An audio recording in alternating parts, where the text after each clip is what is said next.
Well, good afternoon, everybody. How are we doing on this Wednesday, hump day, this December 15th? Hopefully, you guys are doing well. Good to see all of you guys in house, depending on what platform you may be joining on. If you're over on Twitch, good to see you. If you're over on YouTube, while we're still there, good to have you aboard here this afternoon. If you're over on D Live, glad you made it. And of course, over on the Foxhole app, for those of you guys checking in over yonder, good to have you aboard here this afternoon as well. See Lacey, good to see you. The Kiko, Zelda Robinson. Yeah, you can keep your cold weather right up there. We don't want none of that. We're shooting north the 60s here today, middle part of the country, and let's hope we don't get a repeat of what played out here this past weekend. Get some unstable air buzzing through here and spark up some tornadoes here a little bit later on. But aside from that, Arsenal, Trump Red Pill, Diamond Deuce, Kimberly Sizemore Manor, Bing Bong, good to have you aboard here this afternoon. It is Wednesday, and of course, I'll be getting into quite a bit of news here this afternoon. So without further ado, there we go. Everything cooperating here. All right, so that being said, we'll kick off with, hang on here 1 second. There we go. Let's try this one more time. There we go. All right, now we're in business. Insider paper, kick things off. Perhaps this afternoon, perhaps later this morning, you might have had some issues accessing websites and things of that nature, and it seems like, doggone, didn't we just have this? From the same folks, well, apparently Amazon Web Services had an outage. Twitch and PSN were down. This came out a little bit earlier in the day here.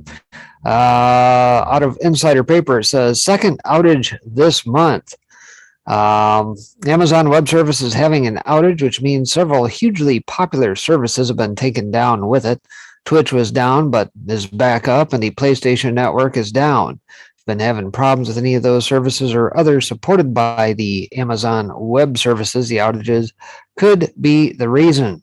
And as stated, this is the second outage this month. Interestingly, the outage is the second for Amazon Web Services this month, as the first one happened about a week ago, lasting about 6 hours due to problems at Amazon's server farm in Virginia.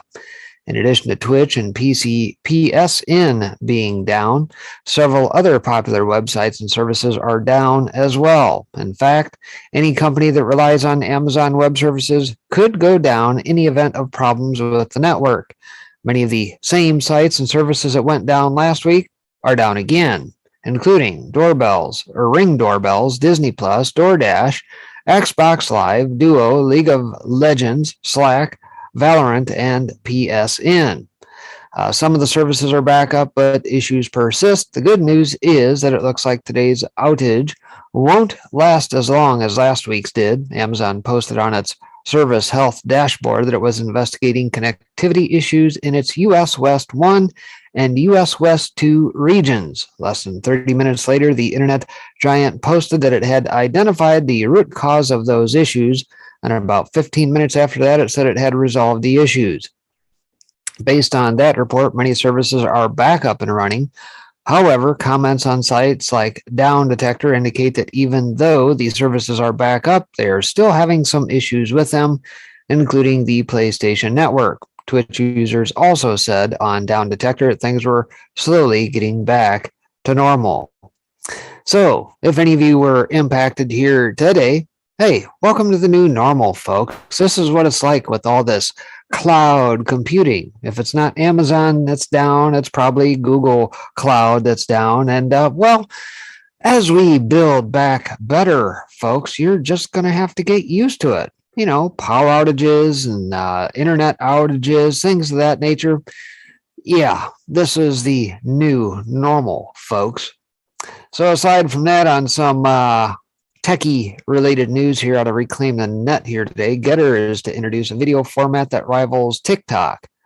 So how many of you guys are over on the Getter network? Any of you guys? Chat? Anyone? I don't know. I am not. I am a gabber. Gabber by name, in name only, I suppose. That's the only network you'll find me on. No Twitter, no Facebook, none of that business. And not to say that anything is wrong with Getter.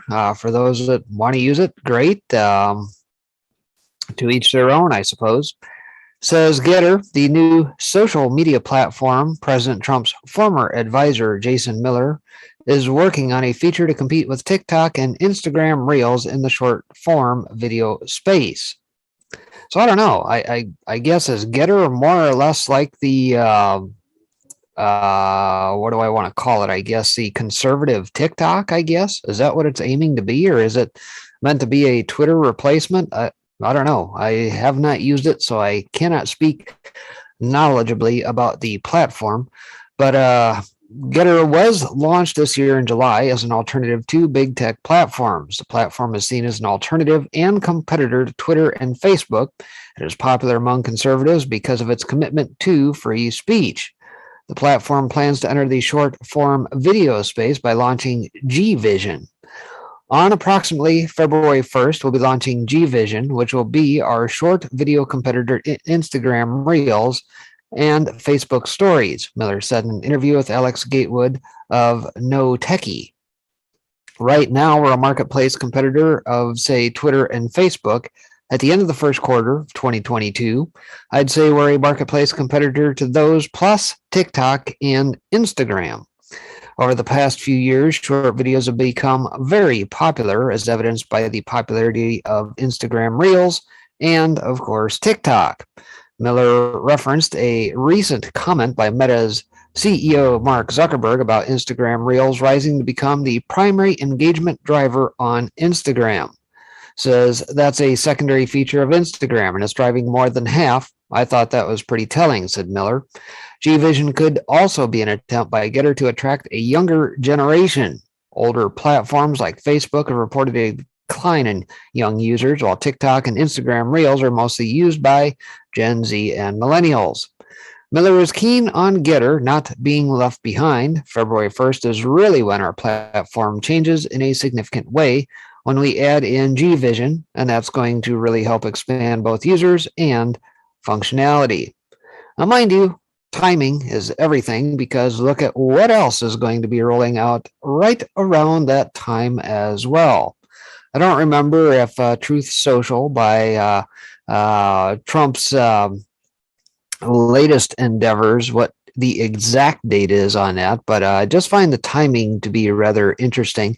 But I do like the fact that he is going head to head, Getter that is, with the Facebook likes and the TikTok likes, because the sooner people realize that their data is being mined left and right, and not for their benefit, by the way, the better off I think we're going to be. And let's hope that Getter is not mining data behind the scenes, sending it afar, and selling stuff behind the scenes as well. Again, I can't really speak as knowledgeably about what goes on with Getter, but nonetheless, hey, kudos to them if that's the route they want to go. All right, so aside from that, in an insane world, the truly sane are regarded as crazy. Don't even try to fit. Interesting piece here out of Humans Are Free. Says, we live in a world where the masses are delusional. They have been manipulated via engineered media hysteria into believing in an invisible pandemic that's going to kill them if they don't comply. At first, the compliance demand was something like, wear these masks. You'll only need to wear them until there's a vaccine. Once the vaccine became available, the compliance demand was ramped up to take 2 shots and we'll get back to normal. Now, of course, at the end of 2021, people are required to both take endless booster shots and keep wearing masks, all while social distancing and complying with endless lockdowns and COVID quarantine camps, of course. At this point, anyone going along with this insanity is clinically delusional and suffering from shared mass psychosis, or what's called mass formation by some scientists. They are proving that they cannot cognitively parse the world around them in a meaningful way that supports their own continued existence. Importantly, the fact that delusional thinking is widespread does not make it sane.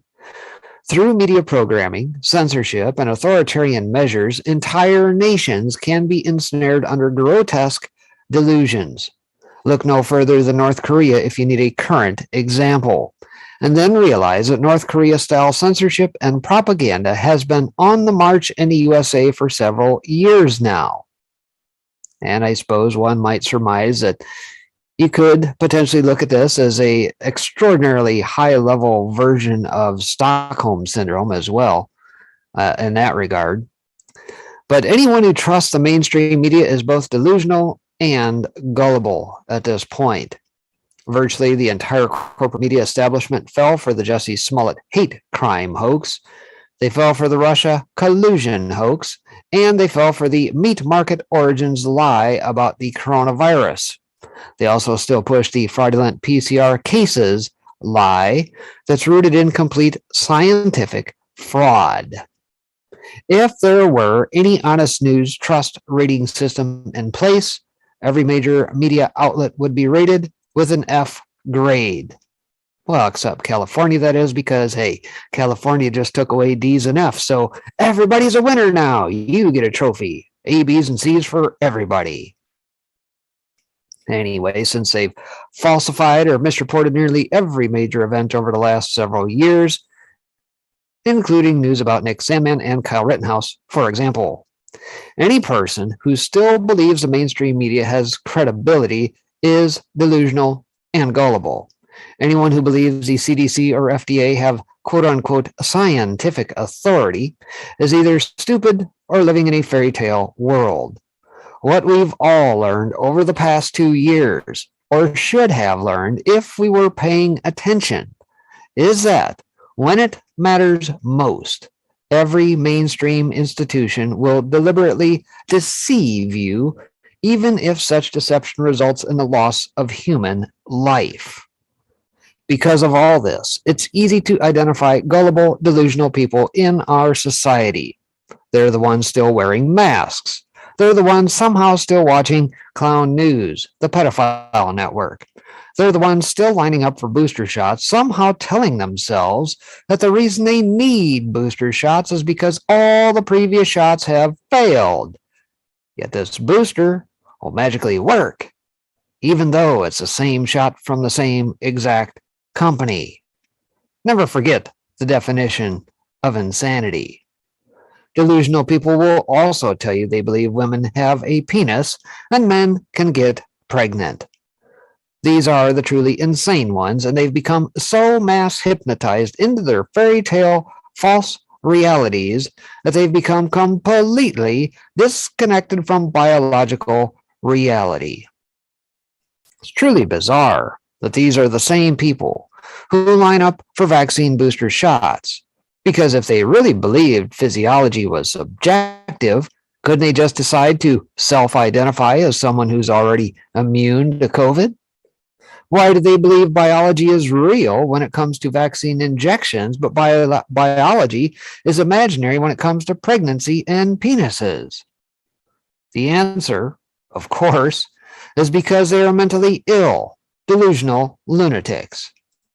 And by the laws of natural selection, they are gradually removing themselves from the human gene pool through vaccine-assisted suicide, which may be one of the few silver linings in this entire mess. Signing up for spike protein depopulation injections really is a kind of global IQ test, and billions of people are failing it, with fatal consequences that will play out over the next 10 years or so. Don't even try to fit in with an insane, delusional culture. For those of us who are still anchored in reality, it's important to remember that there's no need to try to conform to an insane, demonic culture or society. When society, or sick-society, has turned into a clown world of lunatics, trying to fit in is just a bizarre form of self-inflicted suffering. Instead of benefiting to the twisted will of the delusional masses, spend your time reconnecting with reality. That's your consciousness anchor that prevents you from drifting off into la-la libtard land. How do you reconnect with reality? Have a garden, grow some food, touch soil, save seeds, experience reality through first-hand senses. Listen, touch, feel, and see. Take walks in nature. Experience the real world around you. Avoid artificial worlds, augmented worlds, and virtual reality. They enslave you in fake illusions. They sap your soul. Connect with God and rediscover your spiritual self. Your soul is real. Consciousness is real. It may not be physical, but it's the most real thing about human existence.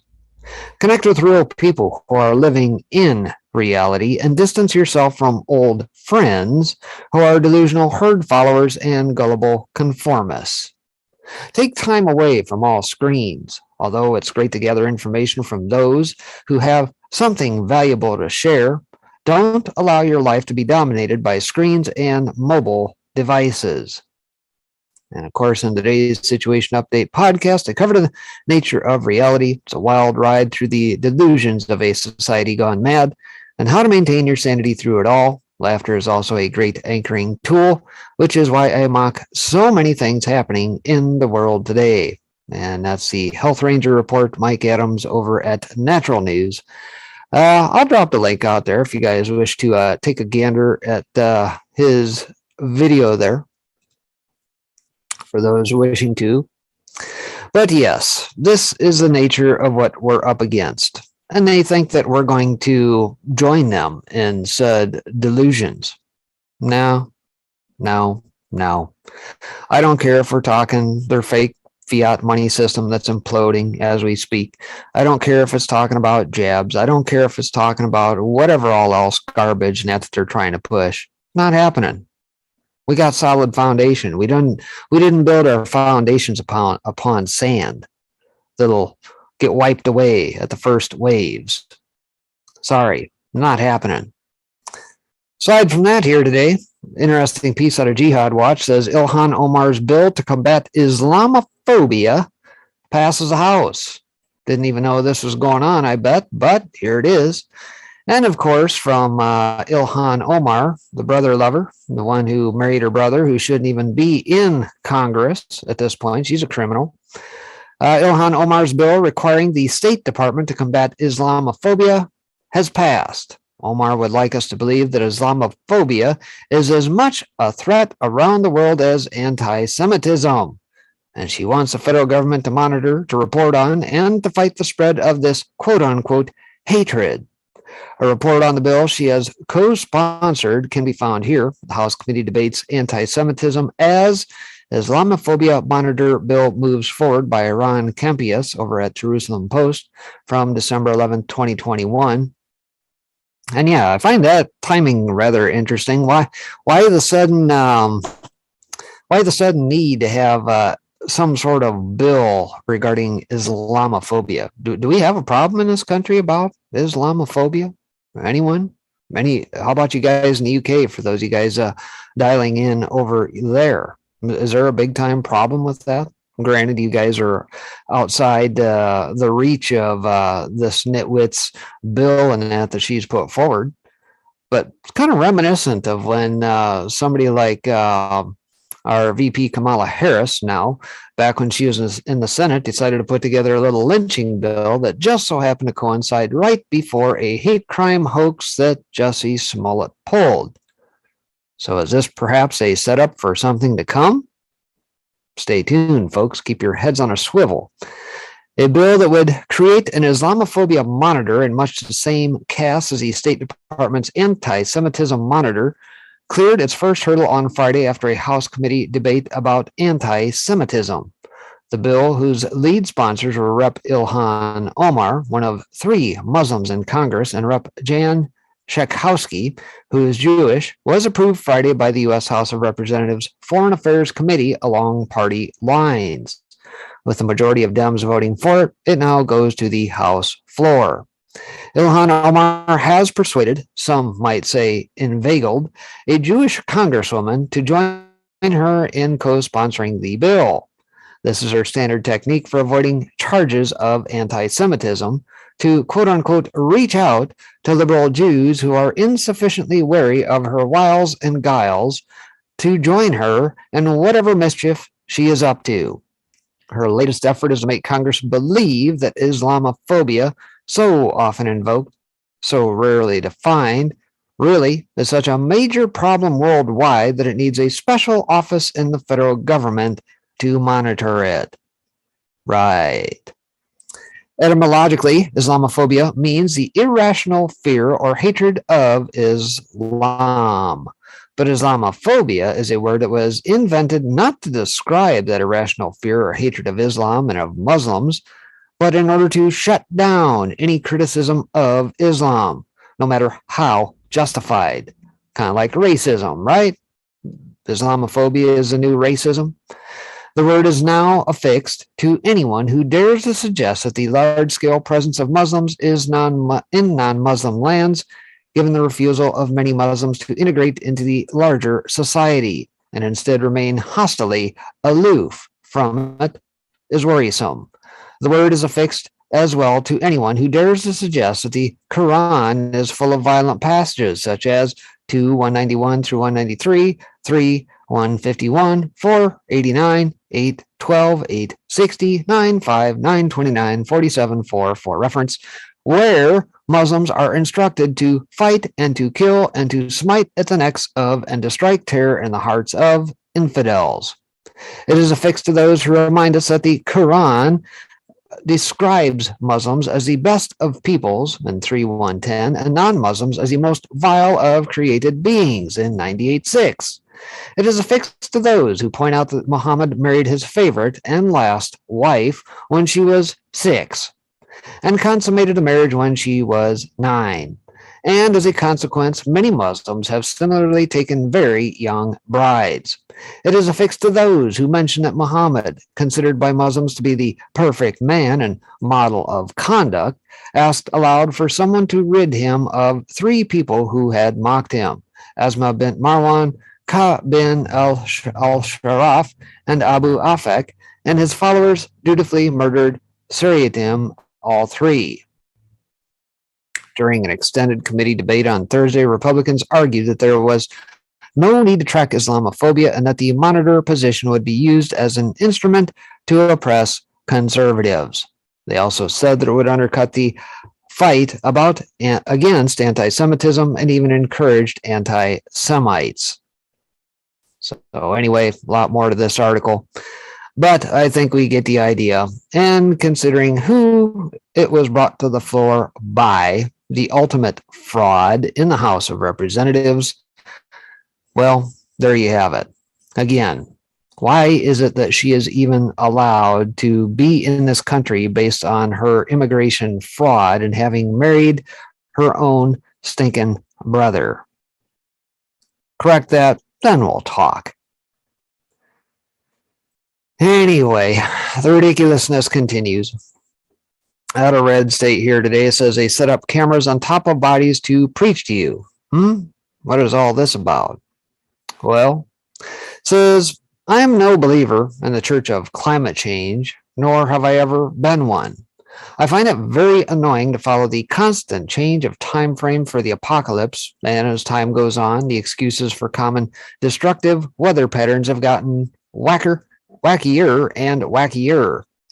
For instance, it was just back in 2019 that New York Rep. Alexandria Ocasio-Cortez was claiming the hurricane that her grandmother died in was caused by white people. Caused by white people. Yep, the hurricane was caused by white people. As if we all got together and focused our white people powers to create a massive storm. It's a silly idea to most, but to the people of the Church of Climate Change, this makes perfect sense. What was that second article I just got done reading about insane people? Oh, yeah. I digress. No matter how ridiculous the excuse, so long as it fosters a narrative that the Church of Climate Change is willing and ready to believe whatever idea you can come up with. We're just a few years away, maybe shorter, from proclamations that the gods are angry and that's why it rained too much in one place. Funny enough, They push very hard for America to give up its capitalistic ways and embrace the earth-soothing habits of socialism. And only passing bills like the Green New Deal will save the earth. Yet if you tell them that China and India are the two of the largest producers of pollution in the world, they suddenly lose interest in pushing their views. Greta? Anyone? Hello? Somebody ring Greta? Right now, the focus is on tornadoes and how the touchdowns in Kentucky, Illinois, Tennessee, Missouri, and Arkansas were a result of climate change. As my colleagues, Strife, pointed out, data shows tornadoes aren't uncommon in December. And looking at a chart of occurrences over the years, you'd see that there actually is no increase. In fact, we've been on a downtrend since the 1950s. And by the way, yours truly can attest to December tornadoes, having not lived through it, but lived through the wreckage of one, not too very far from myself, where I'm located here, probably about 8 miles down the road, where we saw a December 2013 tornado strike, similar fashion to what we just saw, similar devastation. Spent the next month cleaning up a lot of debris and whatnot, and cold and snow, and leading teams out from the local churches and things like that. So, but pointing that out does no good for the narrative, so it's completely ignored. Instead, you have street corner end of time preachers disguised as journalists and experts telling us that the world is ending because you didn't stop driving an SUV and back the GND. I want to point out two things here. For one, they're lying and defying science by doing so. This isn't uncommon when it comes to the left, whose practice of fib and fearmonger comes as naturally as breathing. They're doing it with the virus, and they've been doing it with the climate change. In fact, if you look at both issues, you'll notice that the fib and fearmonger approach they've taken with the virus is very similar to what they've been doing with the climate. Mass death is right around the corner, and all we have to do to stave it off is to submit to the Democrat Party, some party of science. But even more disgusting than the lies are the fact that 100 people died as a result of these tornadoes, and the first thought that many on the left had was they needed to rush down to the location of the destruction and death, set up cameras, and then proceed to preach the church's doctrines amidst the carnage. It's proof positive that it's not really about you. There's no respect for the dead and injured. It's all about pushing the message that the sky is falling and it's all your fault for not being obedient to them. Where we see tragedy, they see opportunity. Never let a crisis go to waste, right? I pray you don't die a death where some power-grabbing leftist uses you to push a lie because God knows they'd like to. And of course, I think what he's probably referring to is obviously some of the remarks that came out after the devastation from last Friday into Saturday. For you guys across the pond that may not know, we had some pretty wicked storms that brew up, had similar warm weather. Friday afternoon spun up some pretty decent storms that went across the states. Nat described Mayfield, Kentucky was pretty hard hit.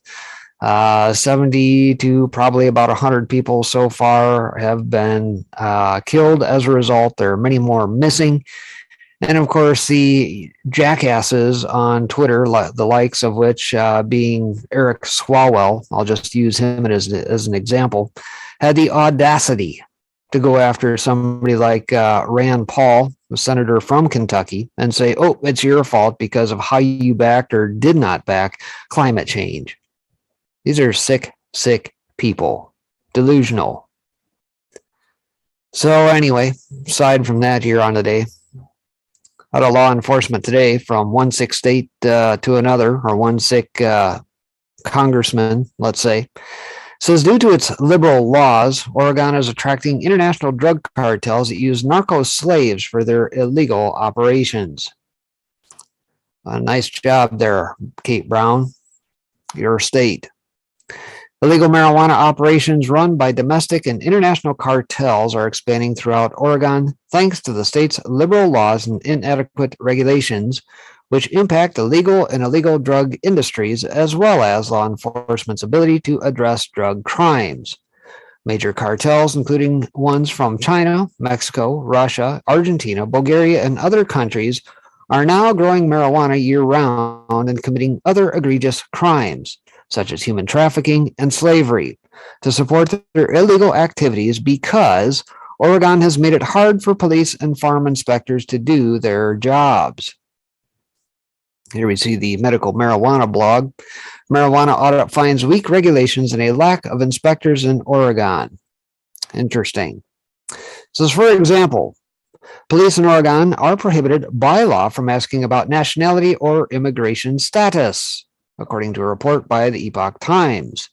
In addition, legal hemp farmers are not obligated under Oregon law to allow inspectors onto their property to search for illegal marijuana cultivation operations on their farms.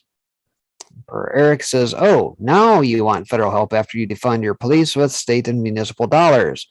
Oregon pleads for federal help to combat drug cartels. Idiots.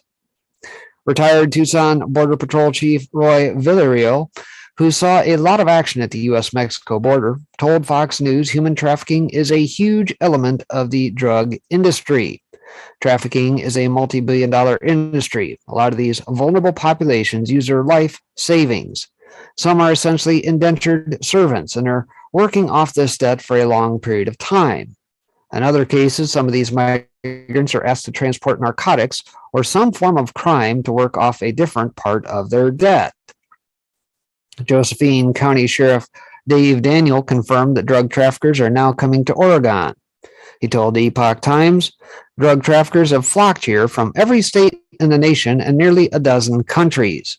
Oregon's Jackson County has declared a state of emergency as cartels have stolen water, intimidated residents, and enslaved more than 10,000 illegal immigrants. Oh, but don't dare ask where they're from, huh? Interesting. Lars Larson says Oregon math, sanctuary state for illegal aliens, plus legalized pot equals Mexican drug cartels plus human slavery. Thanks to Cannabis Kate. Piece out of Oregon Live there. State trooper sees 500,000 pounds of illegal marijuana. Says the immigrants are reportedly forced into service under threats to their lives or those of their families back home. According to a report by the Epoch Times, an August 17th collaboration with HITDA, the high-intensity drug trafficking areas, led to a large raid in which about 250 law enforcement officers from more than a dozen state, local, and federal agencies served a search warrant at a suspected grow. That search uncovered approximately 200,000 plants and 400 greenhouses spread across 1,300 acres. Holy crap, that's quite an operation. Says it also revealed the extent of narco slavery, with nearly 300 workers living in squalid conditions on site. Politically Stripped says, if you weren't sure Dems were trying to destroy our nation, read this. Oregon becomes the first state to decriminalize hard drugs like heroin and cocaine. Drug cartels will take over this state quickly. That dating back to, November 4th of last year. Flash forward a year and a month, 13 months ago, voila. Says there are also allegations that some people have been tortured or executed, according to the same report. Albany Police Captain Brad Lyles told Epoch Times in a separate report that Chinese operators had major and sophisticated indoor growing operations. Growers convert a house, barn, or large outbuilding and retrofit it with lighting, ballasts, and hydroponics that operate on timers. Well, you're starting to give some of us that actually do that legitimately for our own purposes a bad name here. Imagine if we confiscated all that and actually put it to use for some real growing stuff like food, how much better off we would probably be.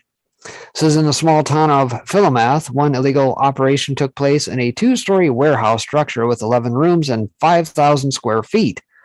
According to Philomath Chief of Police Ken Rubin, the warehouse contained 4,000 plants in varying stages, from starters to fully grown plants ready to harvest. The sophisticated facility even used generators, air filtration devices, and electronically controlled temperature and humidity based on the age of the plants. Five suspects allegedly connected with a Chinese organized crime group headquartered in New York were arrested during the raid, according to Chief Rubin. And here we see some of the operations. Apparently, PRC actors involved with the Mexican marijuana cartels in Oregon and now featured in a documentary from California. Communists and the narcos are pro-slavery. They're doing it with marijuana grows in America. The weed is legal, the labor is not. And a piece out of Cartelville, USA from Daily Caller there. They've got a full-length documentary, apparently. Kick that out on December 9th there. Says the suspects communicated through an interpreter and included Zhanhua Chen, Yushen Chen, Shiqing Hu, Jining Huang, and Wimeng Wu. Says drug cartels are controlling this state. Oregon lawmakers passed bill to make illegal immigrants eligible for Medicaid, and Dem governor expected to sign into law. Oh, no problem. Just open it up to more stuff to hand out. So anyway, if you guys want to check that out a little bit further, I'll drop the link out there. You guys can check that out. Pretty interesting. Moving along here today, we get this piece as well. Virginia, CIA agent turned Dem House rep will lose seat after redistricting. And of course, there's probably a lot of redistricting in that going on, or should I say gerrymandering, depending on which party is in charge of said states. But certainly with the midterms coming up on us, if indeed we actually have them, or whether or not last year does indeed get resolved to whatever degree, this is something we're going to have to pay attention to right here. CIA agents turned Democrat. If you remember right, in the midterms prior to 2018, we saw a rash of those folks coming into the party, plenty, try and salvage seats. And I would expect that we'll probably see similar things take place for 2022. Dem incumbent Abigail Spanberger, who worked in the CIA before Congress, is poised to lose her 7th district seat on Capitol Hill under new maps released by Virginia's redistricting committee. Once finalized, the maps are expected to leave at least one congressional Dem out in the cold, as heavily gerrymandered districts are more evenly redrawn. The new district lines come from a proposed map drawn by 2 special masters appointed by the Virginia Supreme Court as part of a new redistricting process that eliminates partisan gerrymandering by the General Assembly. The new map, or something very similar, is expected to be approved and in effect for the 2022 midterm elections, with a projected 5 districts leaning Democrat, 5 districts leaning Republican, and 1 district appearing to be a true toss-up. Interesting. Spanberger's current 7th district is effectively dissolved under the new maps, leaving her home in Glen Allen within the boundaries of an expanded 1st district, safely represented by Republican Rob Whitman. The 7th district itself goes north to safe Democrat territory, but far removed from Spanberger. And here we see her note here from December 11th, redistricting update. The next step in the redistricting process will be public comment sessions on December 15th and 17th. This is a new process, and we'll provide updates as we have them. Republican-leaning areas of the former 7th look poised to be absorbed into the 10th, making the district currently represented by far-left Dem Jennifer Wexton of Loudoun County a true 50-50 toss-up. And boy, we've heard Loudoun County in the news here quite a bit over the last couple months. Interesting that one tends to be the toss-up. Additionally, the new map adds Republican-leaning turf to the state's 2nd district, one of the most competitive in the nation. That seat is currently held by China-tied Democrat and January 6th committee member Elaine Luria. Some on the left have bemoaned the new boundaries as a form of sexism, seeming to claim that Spanberger and her female colleagues are victims of a political conspiracy among map makers to remove Democratic women from office. Sure it is. Seems to be very hurtful for the 3 Virginia women, said 8th District Dem Don Beyer. I know we're not supposed to have elected officials pick their voters, but it's unfortunate the way they've drawn the incumbents like Abigail Spanberger, who had a difficult district to begin with, is tossed in a completely different district. Byer complained. Despite his crying foul over redistricting having an impact on female reps, Byer has not appeared to offer any of the 3 affected women his safe Democrat seat in Congress. It says while the new district boundaries have not yet been approved, they appear to be the most likely scenario for 2022, when, much like in the recent Virginia elections, a red wave is expected to greatly make over the state's political landscape. So there we have that, break from that. And how many other states are doing that? I had never heard of 2 special masters being appointed by the Supreme Court to actually redistrict and perhaps take away some of the gerrymandering done by the General Assembly. I mean, if that is the way forward, hey, I'm all for it if it gets it done. But, here in Illinois, we've seen so many cases rise up. Independent folks not try and get stuff put on the ballots only to have them knocked down by Mike Madigan at the time. He's recently been ousted. Time and time again, I think there were at least 2, if not 3 efforts that I can recall over the last 10 years to fix this issue. But maybe if the special masters can truly be independent and not politically charged, perhaps maybe that's a way to break up the gerrymandering and that going on. Probably not just in this state, but I would assume probably in many of the 50 states. So aside from that here today, COVID test forces Blinken to cut his Asia trip short. Interesting. Out of RT here today, says U.S. Secretary of State Antony Blinken's trip to Southeast Asia has been cut short after a member of the press corps escorting him tested positive for COVID-19. Whoops. Blinken's planned trip included stops in Indonesia, Malaysia, and Thailand, but the Wednesday positive COVID test has prompted his travel to be dropped. It was the diplomat's first official tour of Southeast Asia. The journalist who did test positive is remaining in Kuala Lumpur, the capital city of Malaysia, for a mandatory 10-day quarantine. Blinken will be returning to the U.S. along with others. It is said to be out of an abundance of caution for the potential of more positive cases among those traveling with him, which would force people to self-isolate overseas during the winter holidays, according to the State Department. Yeah, I would think if you're in close proximity or perhaps flying on the same plane, why isn't Antony Blinken being left to quarantine over there and instead gets to fly home? Is this a super spreader event? I don't know, just a thought. Blinken, whose last and final stop on his trip will end up being Bangkok, has contacted the foreign minister Don Pramudiwanai to try and explain the situation. John Hudson says, update from Blinken's plane. We just landed on our next stop. These are the type of people who start approaching your plane after someone tests positive for corona in the secretary's entourage. Oh, yeah, got the old suits on, protected as if that will save you. Those traveling with Blinken were being tested for coronavirus daily, and the journalist who tested positive on Wednesday had 2 previous negative tests in Liverpool and Jakarta. Neither Blinken nor anyone else traveling with him have tested positive for COVID since the positive test. Oh no, that won't be until he gets home. Just because you have a negative test doesn't mean you won't get the Rona, right? Let's increase that cycle threshold count just a little bit more and see what we can find on old Blinken there. Let's get him quarantined up, for safety's sake.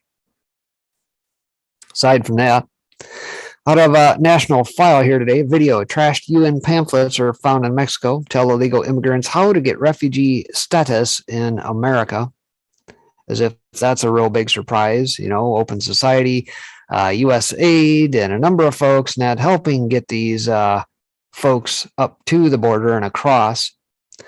Border Hawk reporter Wid Lyman recently traveled to Acuna, Mexico, an entry point for illegal immigrants entering the United States, and discovered United Nations pamphlets among packets that instructed migrants how to make their way to the United States, then enter the country under an often false claim of refugee status.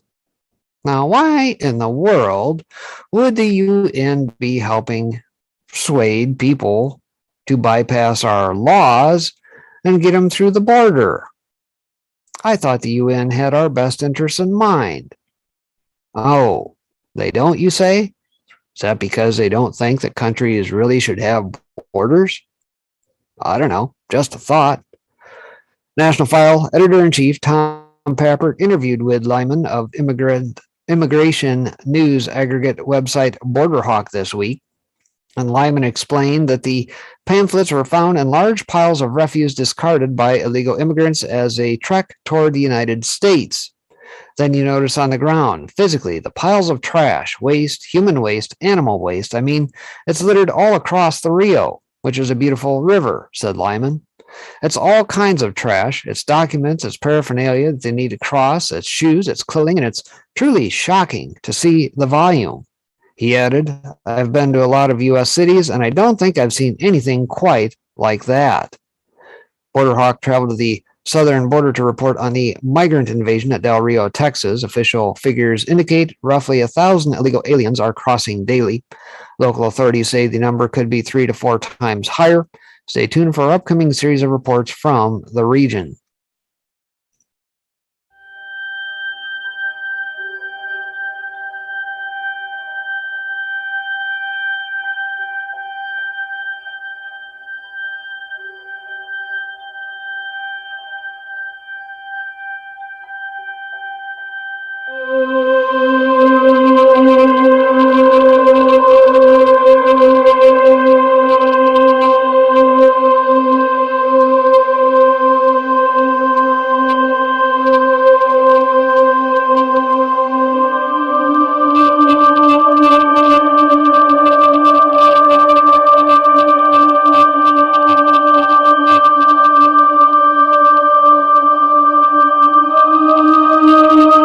I think we'll break from that there at the background tune. I don't know what the heck they picked, something out of the 70s or what for that one. But nonetheless, when asked what sort of illegal immigrant crosses to the United States via Acuna, Lyman explained that while it is difficult to know, he and his team found at least one packet that contained information geared toward those seeking refugee status. And one of the packets we found was a way to communicate and what to say about how to be a refugee, what constitutes that status.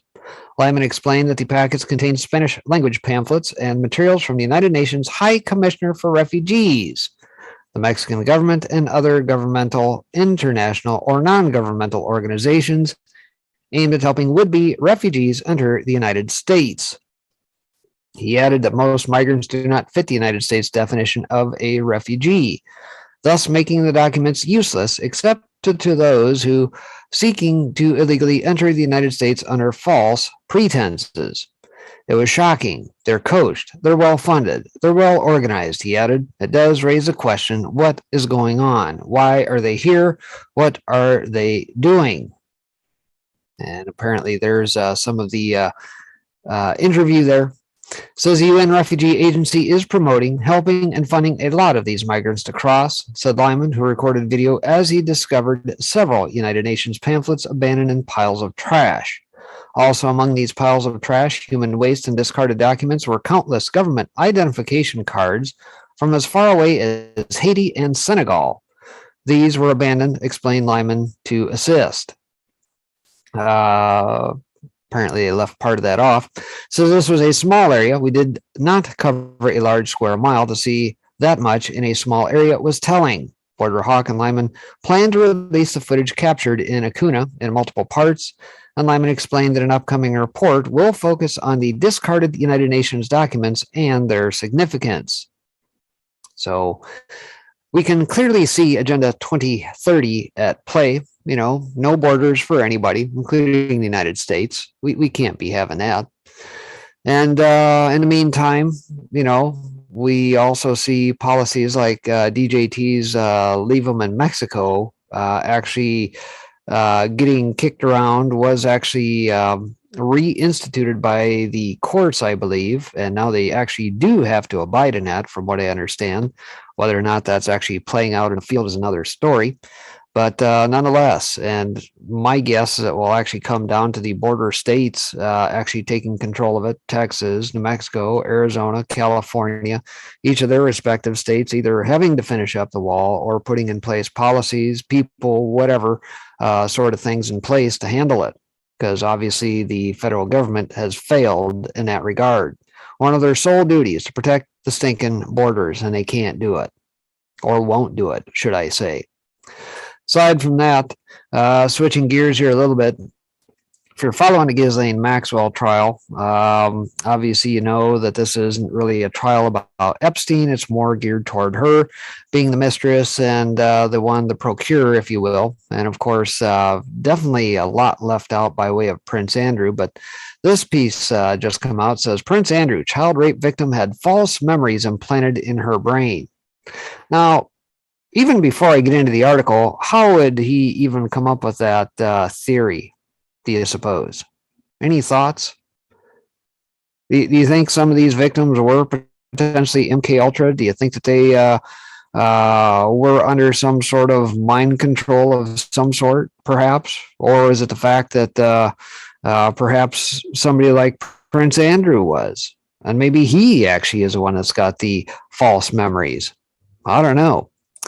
So let's get into this. As Prince Andrew has warned that false memories were created in the brain of one of his child rape victims and has urged the court to dismiss the case on that basis. Yes, really. According to the Duke of York, Virginia Roberts Giuffre was 17, the age of consent in New York, at the time Prince Andrew raped her. Therefore, she must prove that she was forced to have sex with him for the case to have any merit. Prince Andrew's lawyers also claim that a 2009 agreement made between Giuffre and Jeffrey Epstein prevents her from suing him for being an active member of an elite pedophile ring. Whataday.com reports Ghislaine Maxwell's legal team are preparing to call a false memory expert when the British Socialites defense team presents its case in her sex trafficking trial in New York tomorrow.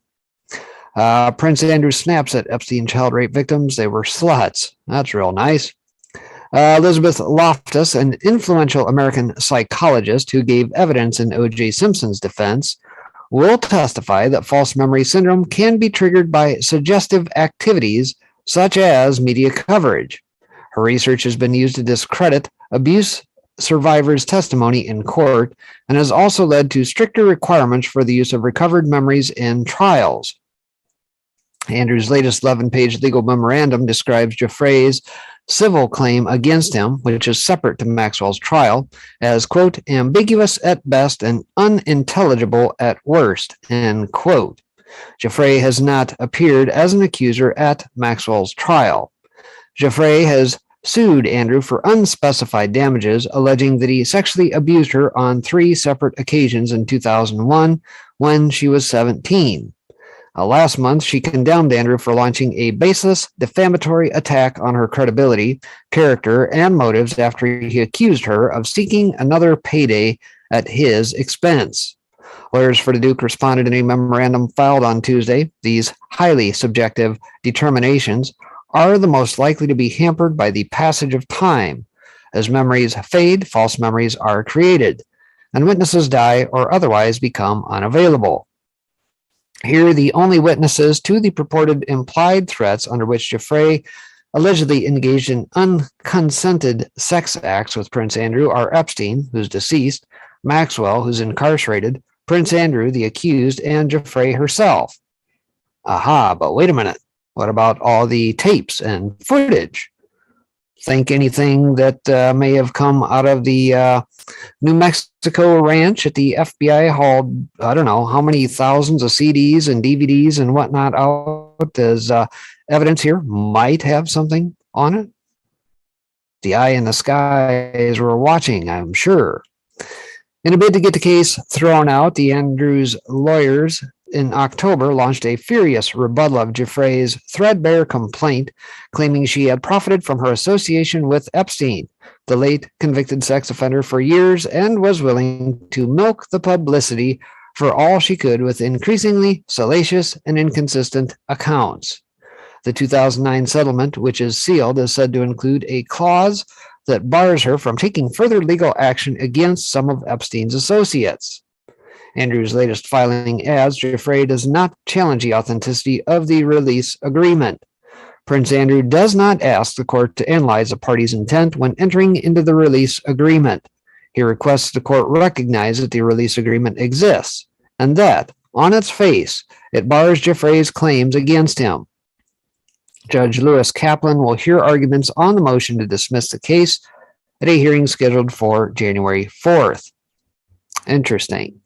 So I'm not sure which case this actually pertains to, if this is Giuffre versus Maxwell, because what many of us probably forget as part of this is that when the case wraps up here, the United States versus Ghislaine Maxwell business with the Ellison Nathan presiding judge up in New York, another case actually is to begin shortly thereafter, actually within weeks, that still involves Maxwell. And I don't know if that is the Giuffre case or not, but perhaps that is what is being referenced here. Not sure. So aside from that, switching gears up a little bit out of red state here, Fox hosts mock Liz Cheney and the January 6th committee's glorious cell phone. And of course, obviously, they've made a mockery of the ridiculous court of folks, if you will, that they've put in place in this January 6th committee. And of course, we might as well just call Liz Cheney what she is, a Democrat. The folks have disowned her back in her own state. They've censored her, same as Illinois has done with Adam Kinzinger and the like. But it says we covered previously how Rep. Liz Cheney out of Wyoming and the January 6th committee were trying to tarnish Donald Trump Jr., as well as Fox News host Laura Ingraham, Sean Hannity, and Ryan Kilmeade, regarding texts that they sent Mark Meadows, President Donald Trump's chief of staff, on January 6th. But contrary to the claims of Cheney and the liberal media, the text not only exonerated all those folks, but the text also showed that the Fox host and Trump Jr. had no idea the riot was going to happen, that they were shocked, and that they were immediately urging Meadows to see if there was anything he could do to help stop it. And Meadows responded he was working on a statement calling for just that for Trump. So it was a brilliant self-own by Cheney when Trump's own son demonstrated there was no involvement in the riot. So what are the Liz Cheney and the liberals left with now that they've embarrassed themselves with this committee? No proof of any coordination, just like there was never any Russia collusion. All they have left is an effort to attack Fox News hosts, with a show trial into 2022 to demonize Republicans as January 6 rioters and white supremacists. No evidence of that, mind you. But since when did they ever need that? The whole purpose of this isn't about evidence. It's about attacking people before the next election. Dems can see that 2022 is going to be a bloodbath for them, and this is all they have in their defense. They have nothing to answer the horrible job that they and Joe Biden have done over the past year. So they're trying the best they can to deflect from those failures, the record inflation and the surging crime, the things that truly matter to the American public. And of course, it's not that they're failing, folks. This is exactly what they want. This is planned on their parts. They're going for full scorched earth. They know damn well what they're doing. This is not a failure, as they describe here. No, this is their plan. Says if this was just about them embarrassing themselves, I'd laugh and move along, because I don't think a lot of Americans are paying attention to the farce. But it's not about finding any crimes. It's about them using their power to persecute their political opponents. As Tucker Carlson notes, and that's something that we all should be calling out whenever we see it, because that's what is the true attack on norms in our country. But as Tucker Carlson observed, they failed at their effort because the text messages only undercut the case of Cheney and the Democrats. Now, you should know that none of these people, and they are the very same people who feel perfectly empowered to lecture you about what's conservative and what's not one of these people has said a single word about Liz Cheney's performance on the House of Representatives January 6th Commission. That commission is now in the process of trying to hunt down and destroy anyone to the right of Adam Kinzinger, who himself is on the committee, and we should tell you, still bursting into tears quite a bit. The January 6th committee has become the American version of a Soviet show trial. Ooh, overstating it, you think? Well, watch it for yourself on C-SPAN.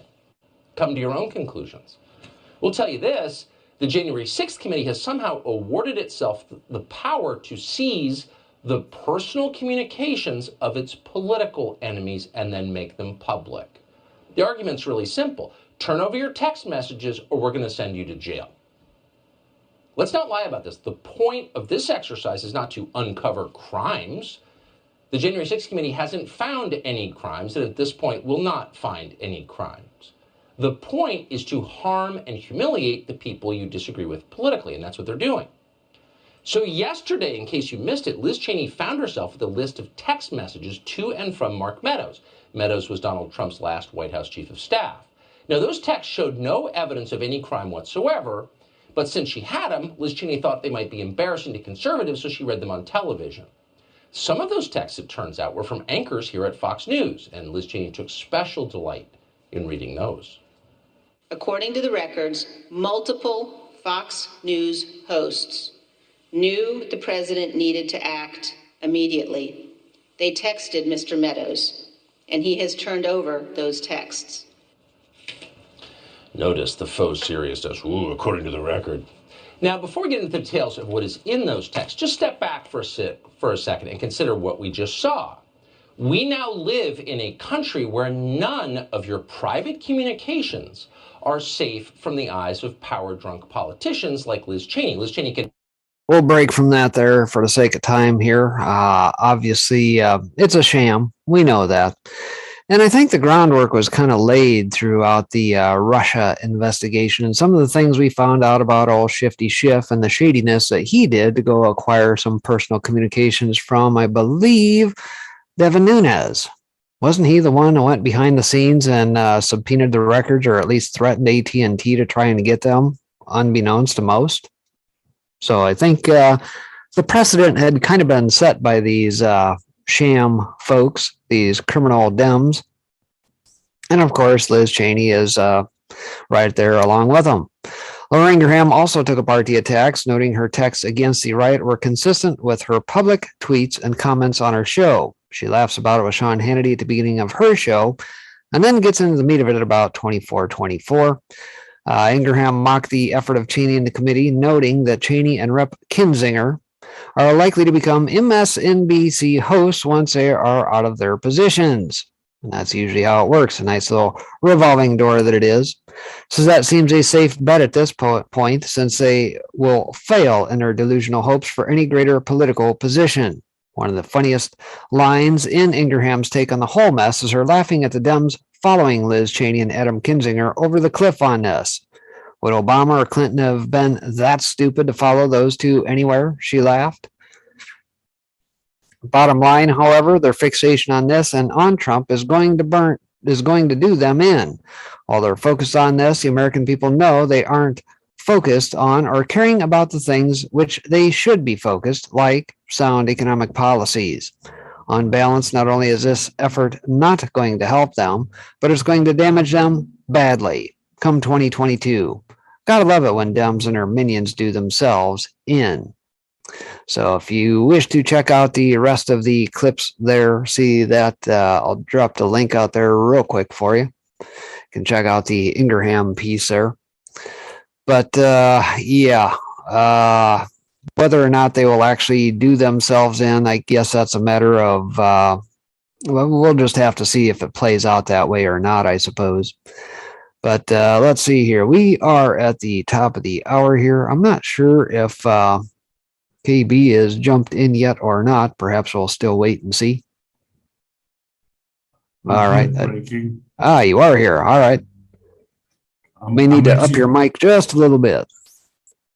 I'm testing out a new mic. I hope it's a bit clearer than previously. So you may need to either sit just a little bit closer or up the volume just a skosh. Is that a bit better? Slightly. Give it all you got. Okay, Turn it up to 11. 12:30. Does Yeah, that well, sound a bit better? yeah, marginally. We'll give it a go, I suppose. If anybody complains, well, we'll just have to deal with it, I suppose. But it's Wednesday. How are things down in your neck of the woods? It's as crazy as ever based on the stuff just covered here over the last hour. Well, we're still dealing with the Omicron and all the fallout. But it's quite interesting that we've now been taken off the red list, whatever that's worth. Taken off the what list? The red list. The red list. Okay. Yeah, we were put on the red list in the UK and Europe. Interestingly enough, we were taken off today, which means that we're going to be seeing, hopefully, some visitors from the Northern Hemisphere coming down to have a sunny time in South Africa over the Christmas period. Interesting. I mean, it was quite, we didn't expect it to happen, but it did. So perhaps a bit of good news for once. Yeah, and in the meantime, everybody else is making mountains out of molehills here with the Omicron. Everybody from the UK to, perhaps a little bit even here stateside. I mean, you got the typical blue state versus red state garbage going on, but there seems to be even some dissension in the ranks on how they're approaching this amongst the blue states, because on the one hand, you got the little petty tyrants up in New York, wishing to put more measures in place and exert their tyrannical powers over the people of New York, masking and things of that nature. California doing much the same, masking indoors. But then they got the little issue of Colorado. It says, we're pretty much done with this. And that's from a Democratic mayor, or Democratic governor, rather.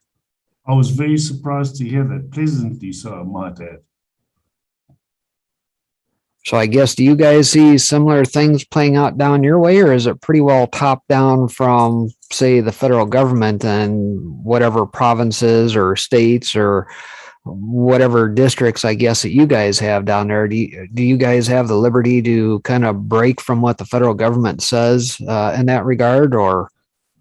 Unfortunately not.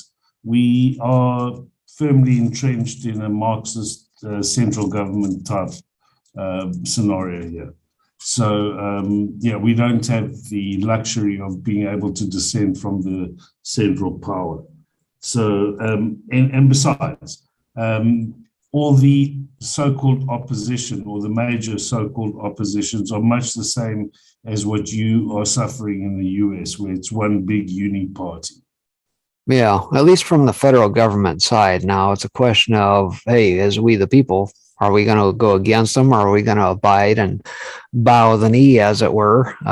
Many of us, obviously, our response to that, and even if it comes from our state governors, or even perhaps even our local quote unquote health officials, I use air quotes behind the scenes here,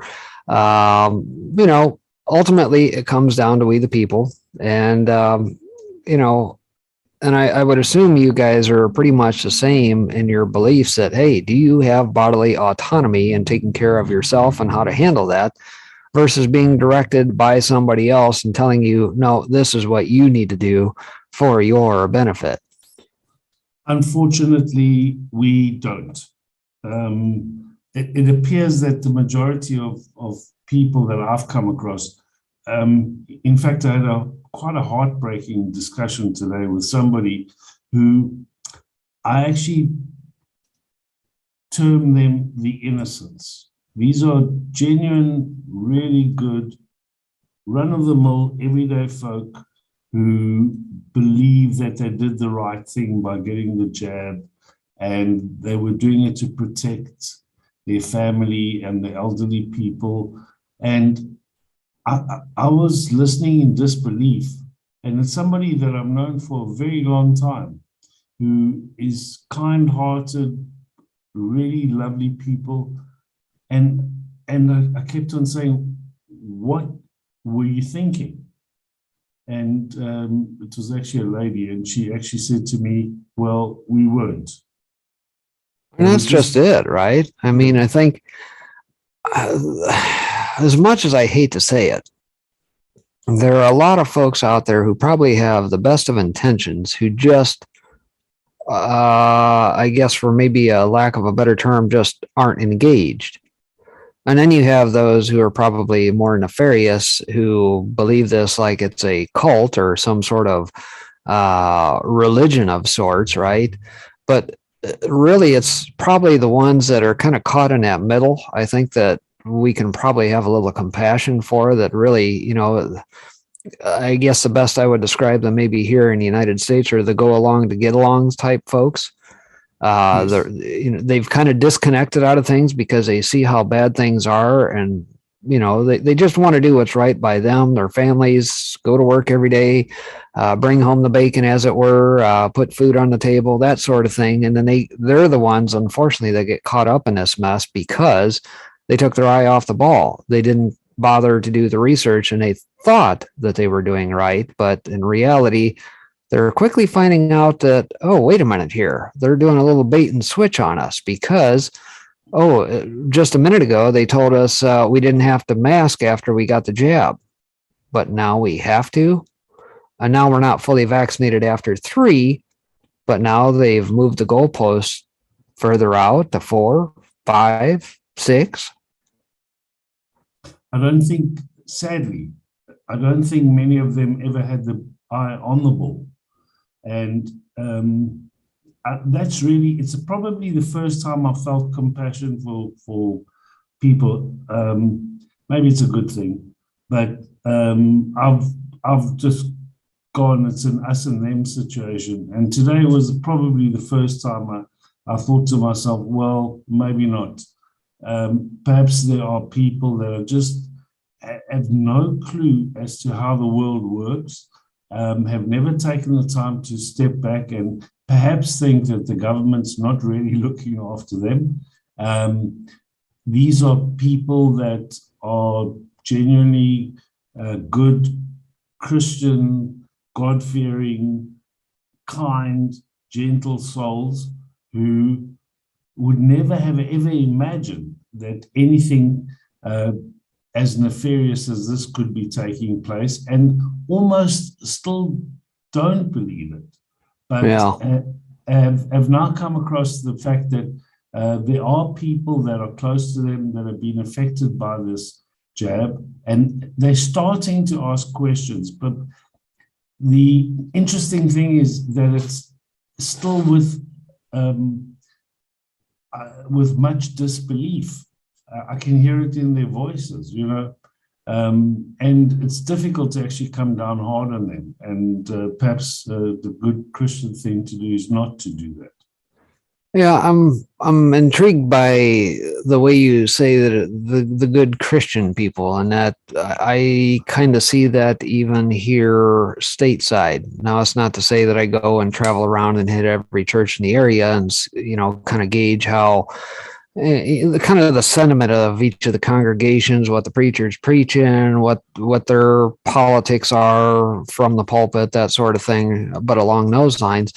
But more so of, I would say, the congregation as a whole as to how engaged they are with the world around them.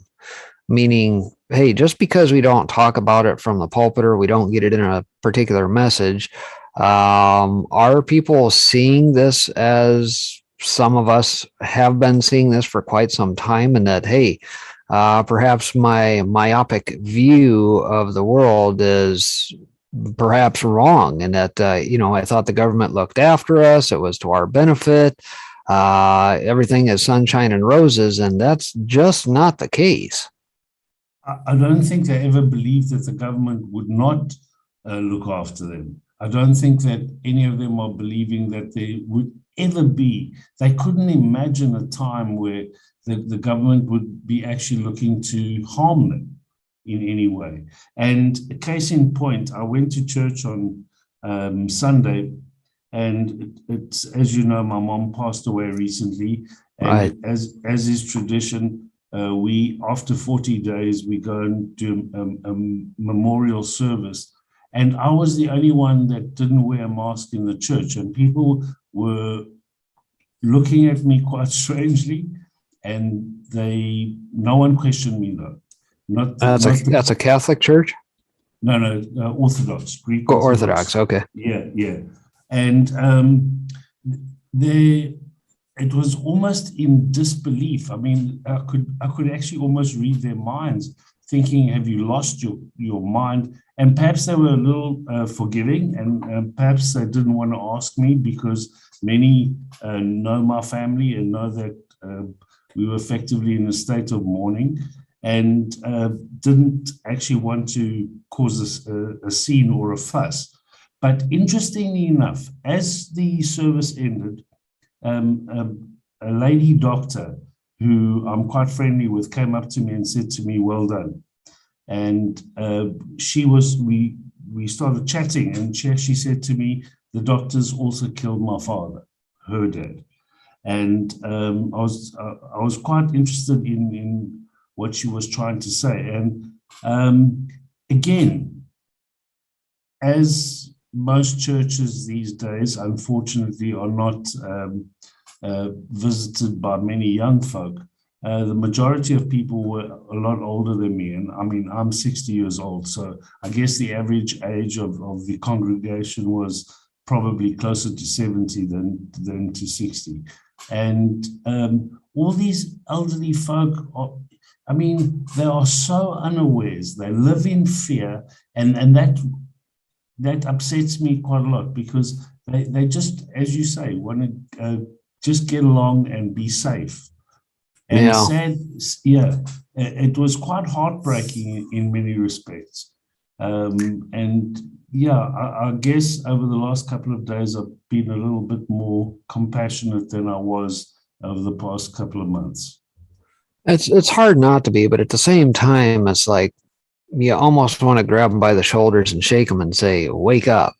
Right at the end of the day. And the other thing I will say is, not only do you need to be aware of your surroundings in the world in which we find ourselves, the evil all around us, but dear God, I sincerely hope that people are actually reading the word as well, because how many times throughout the Bible does Jesus say, "Verily, verily, I say unto you, fear not"?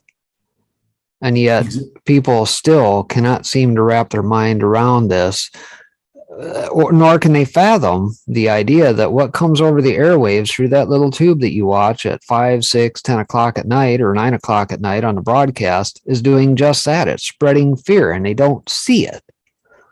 In fact, the priest was also a good man, a kind man. He goes out of his way to tend his flock.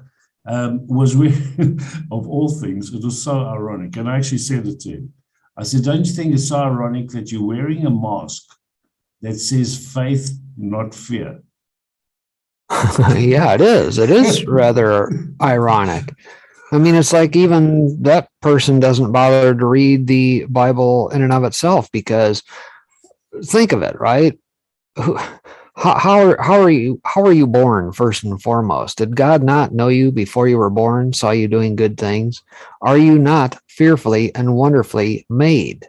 And if that is indeed the case, does God make mistakes when he made you? Did he say, "You know what? Oh, that little immune system thing, screw that thing. Man obviously knows better, and the better thing to do is just, throw this crap inside your blood," which, by the way, if you do a little quick study on the blood inside the Bible, you'll obviously read some pretty interesting things. Yes. And, I'm at a loss, frankly. I don't get why people put more faith in the system, the things of this world, versus your creator in heaven. Precisely. In fact, that's one of the things. We have a coffee session, I guess, afterwards, and I let rip against the medical profession. And I was saying, why are you so afraid, if you are real Christians, that you should not be afraid of dying? Not at all. Exactly. What are you here in fear that you're going to catch some disease that you've got a 99 7% or whatever it is, chance of surviving, okay? And you're all rushing off believing these things. And again, I think I may have mentioned it once before. I just did the old maths thing. I said, look, perhaps I'm not a doctor. I'm not the smartest person in the universe. But just have a look at it this way. Of all the people that have died, and the official number in South Africa is less than 100,000 over 20 months. And if you annualize that, it's 60,000 per annum, okay? Or close to that. And as I always say to them, if you take that over the population of the country, which is in excess of 60 million, okay, it's 1/10 of 1% of the population. So what are you afraid of? And of course, that's also assuming that the way they recorded these in their books is actually legitimate. Which it Everything should be questioned at this point. Do not take anything at face value. Again, I say it because they look at you with, I mean, wide-eyed, thinking, oh, why didn't we think of that? It's the most basic of questions, you know? Well, I have thoughts on that, obviously, but... Yeah, I know, perhaps we give people too much credit too often. But, and again, one of the other things that I said, how many times have the people that have died, that you know, how many times did they actually receive medication that could have helped them, be it ivermectin, be it HCQ, or any of the chloroquines, which are all work, by the way. And they look at me and I said to this one particularly elderly lady, those two people that you mentioned that died, did they not get put onto ventilators? Yes. Well, ventilator will kill you.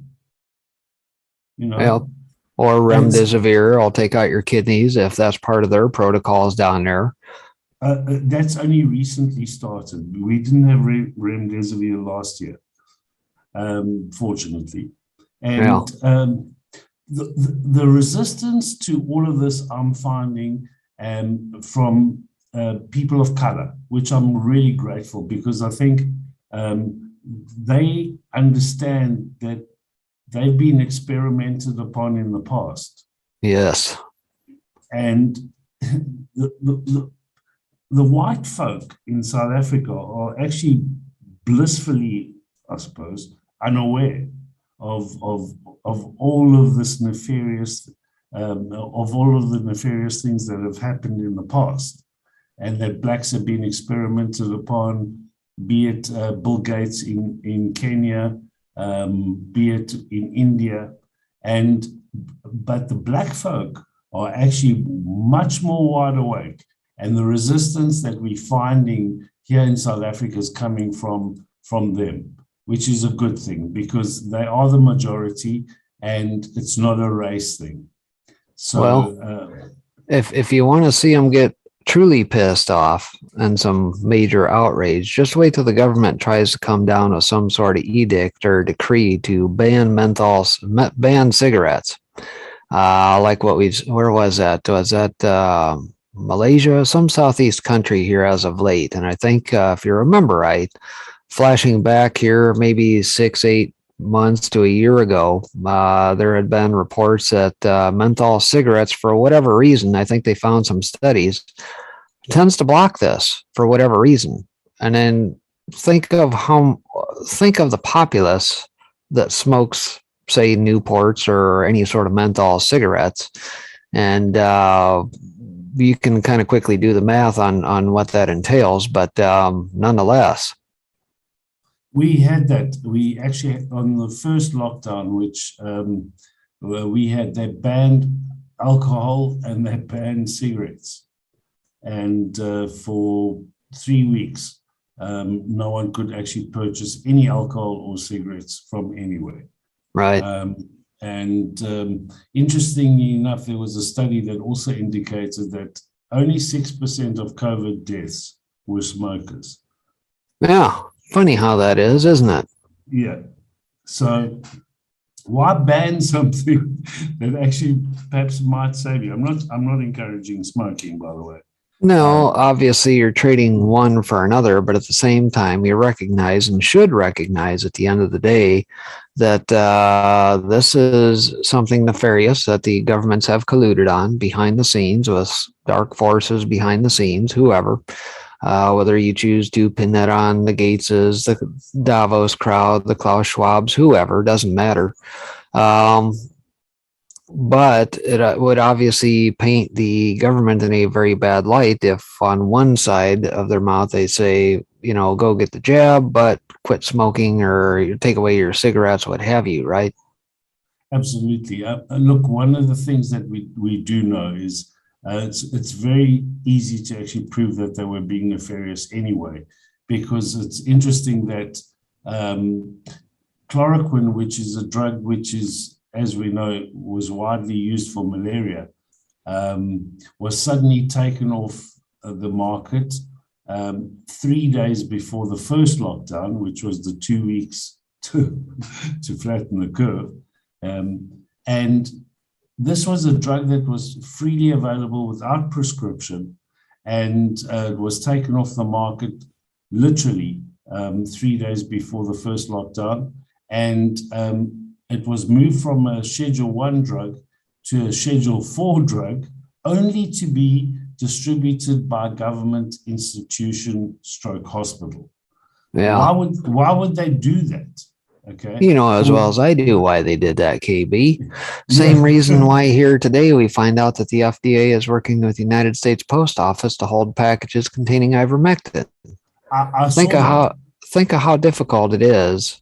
People know, whether it be through the Joe Rogans or the various folks who have used quote unquote the horse paste and all the shenanigans that the media whipped up about that all proved to be false. Why would they want to make it harder for folks to try and acquire something that obviously works, which, by the way, was FDA approved long before all this stuff came out, to suddenly you can't hardly find it. And people are having to order this from places that perhaps maybe come from, I don't know, India or various other countries. And now, like I said, the FDA is working with the Postal Service to actually prohibit ivermectin from coming in. A good colleague of mine lives in Colorado, and I have sent 2 batches of ivermectin to him over the past 6 months, and neither has arrived. And now we no surprise. Yeah. So he was actually quite ill, and I sent it by courier. So it cost me a pretty penny to get it sent to the US by courier, and we're still waiting for him to receive it. Fortunately, he's okay now. Yeah, unfortunately, then back to your original question, even on HCQ, the obvious reason is because it threatens big pharma and their profit model, period. It's the same reason why over the last 10 years, the cancer industry has been riled up by folks that are naturopath doctors who have found alternative means to go against the typical protocol that is used here in the United States of radiation and chemo. Why do they use that when we know that it's bad for you? Well, because it's profitable, period.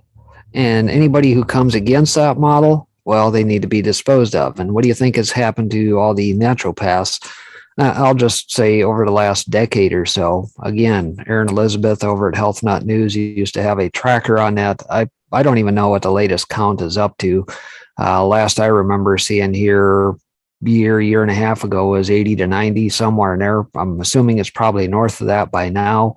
But obviously, if people find alternative means to correct what ails them without the help of doctors and their profit model, and more people catch on to that, no, that's not good. We can't be having that.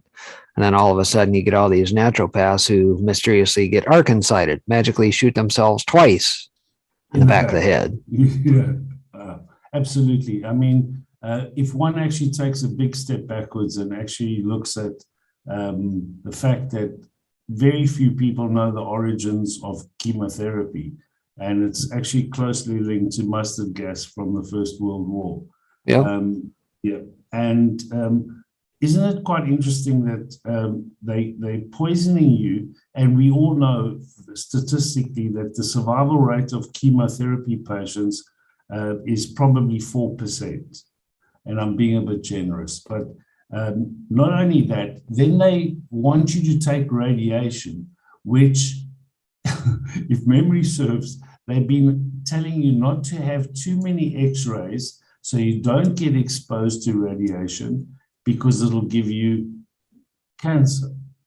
So they want to use something that actually kills you to try and cure your cancer.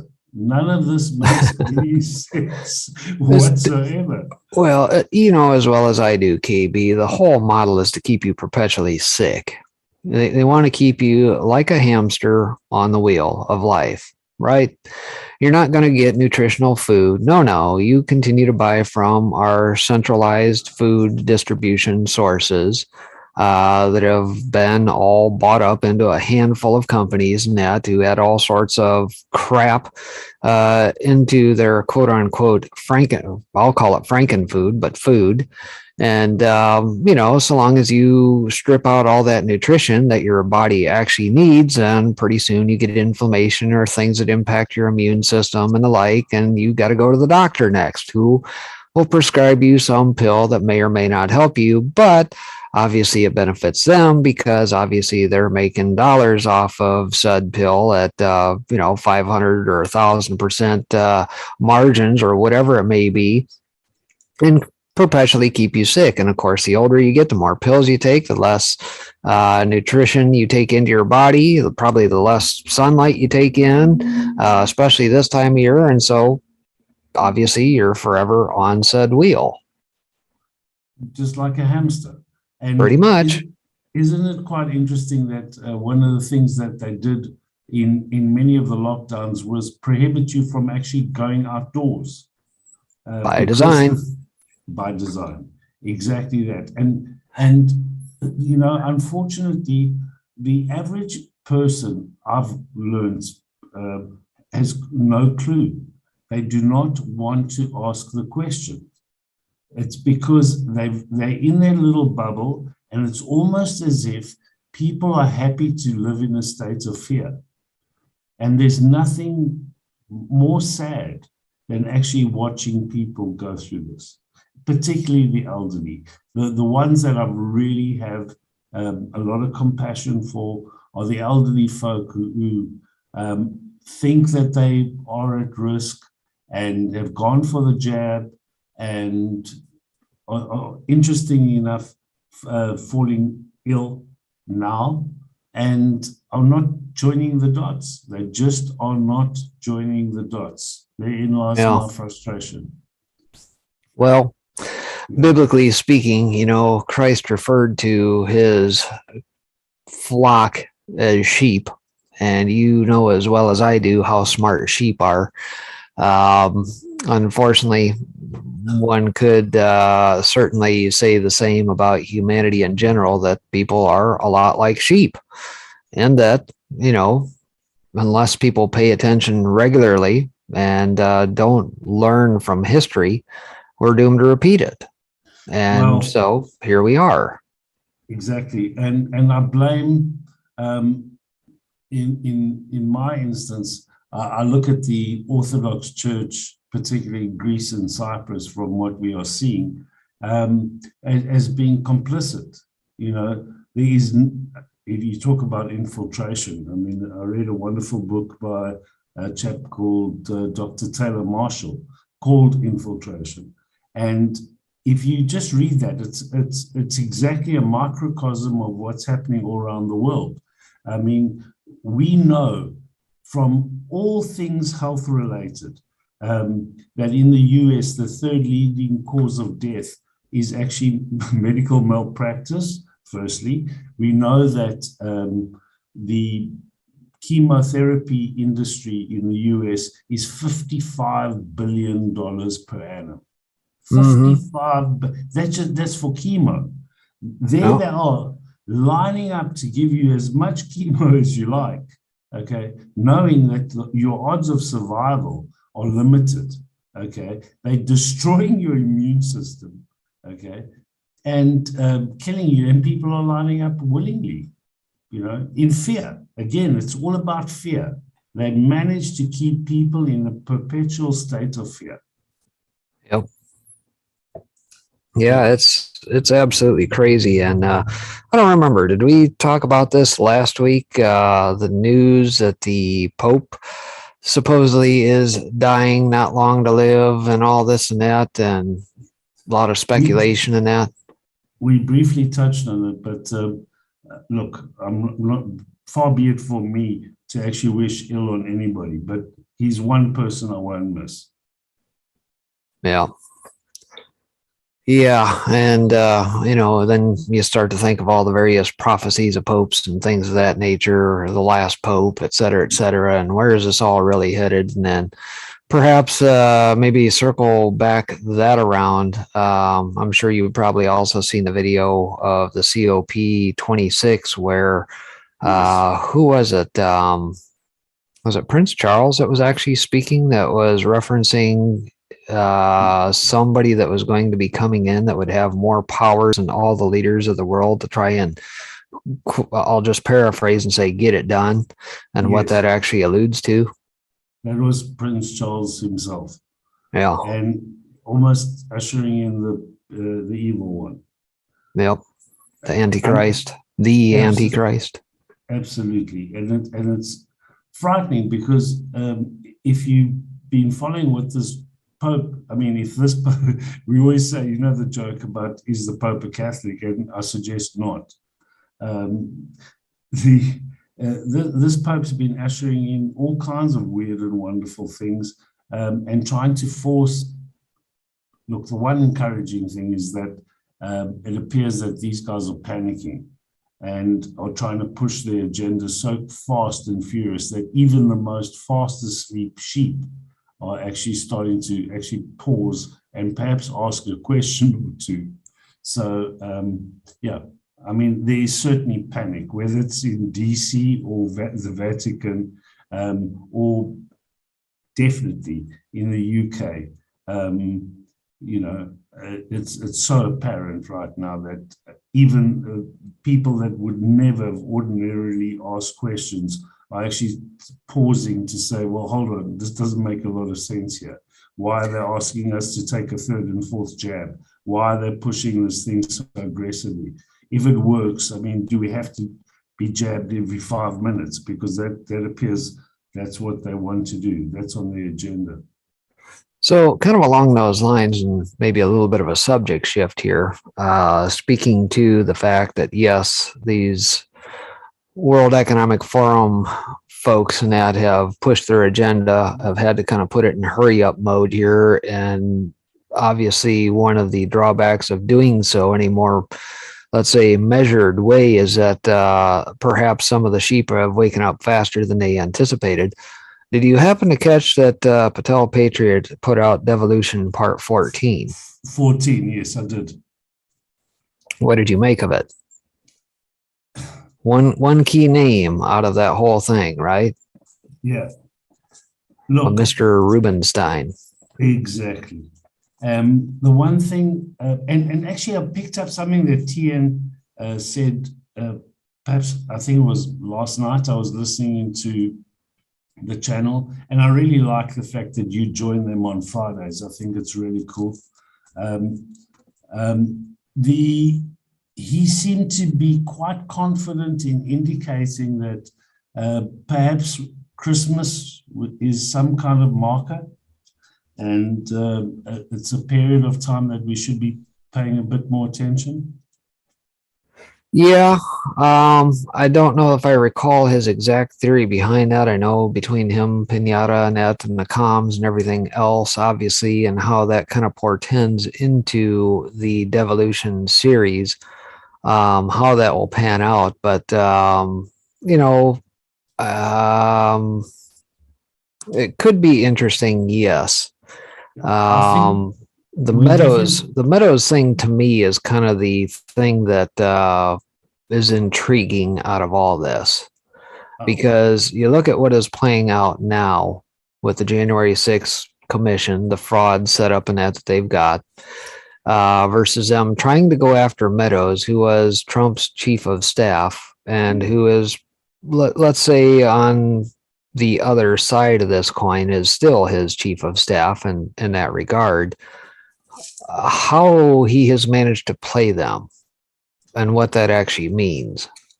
well, between him and Bannon, I think Bannon actually kind of made them pause, and maybe I noticed the tax on Bannon increasing. I noticed how Liz Oh Cheney, yeah, yeah. yeah, Liz Cheney and good old kids, what's his name, Kissinger, Yeah. Adam, those two rhinos, how they've been attacking both Bannon and Meadows. And it's, I mean, why don't they just switch parties right now? But yeah, I'm actually quite encouraged from that. I think I may have mentioned about 3 weeks ago that I thought that all of this was pure panic, and it seems confirmed now. Yeah. And to me, what throws the interesting, what gets interesting thrown into this whole mix, right, is you've really got to sharpen your eyesight to the things that are going on. And even as much as I spend in a day's time, let's say, scouring through hundreds of articles, and that I do on a day in, day out basis, but the signal versus the noise, right? Trying to find the signal amidst all the noise, and that clouds our vision, clouds our senses, clouds the media in general. What is the thing that you need to really focus on versus all the other scatter and that's out there? And where I'm going with this is that, you get a lot of folks who say, well, we're in the end times, we're in the end times. Well, yeah, the folks immediately after Christ was resurrected thought that they were in the end times. And they're right. And we've been kind of in this end times mode / mentality for the better part of 2,000 years. But at the same time, you can see the level of evil that is out there. You can see what they are wanting to hide and keep from public view. And they're losing that narrative. But at the same time, there's this little glimmer of hope, let's say, that perhaps we could turn a corner. And the thing that I always go back to is this, is in the times of Jonah and Nineveh, right? God, when he gave the edict and decree to Jonah to say, hey, go and prophesy to this land that they've got 40 days to do an about face, repent and turn back toward me, or I'm going to friggin' destroy this joint, right? Jonah obviously didn't follow the orders very well, at least in the short term.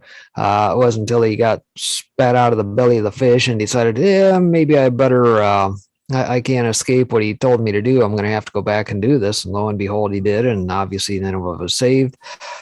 Are we necessarily at a point where God can change his mind and we will see this turnabout, this correction? Will we see all this play out? Or are we indeed going down the path of what looks to be, at least on the surface, of Revelation type prophecies not being fulfilled? I believe that we've been fed so much fear, and I do believe that I'm put it this way: I'm not pessimistic at all. I do think that we will be saved. Look, we all know that if you go to the end of the good book, that God wins. We do know that.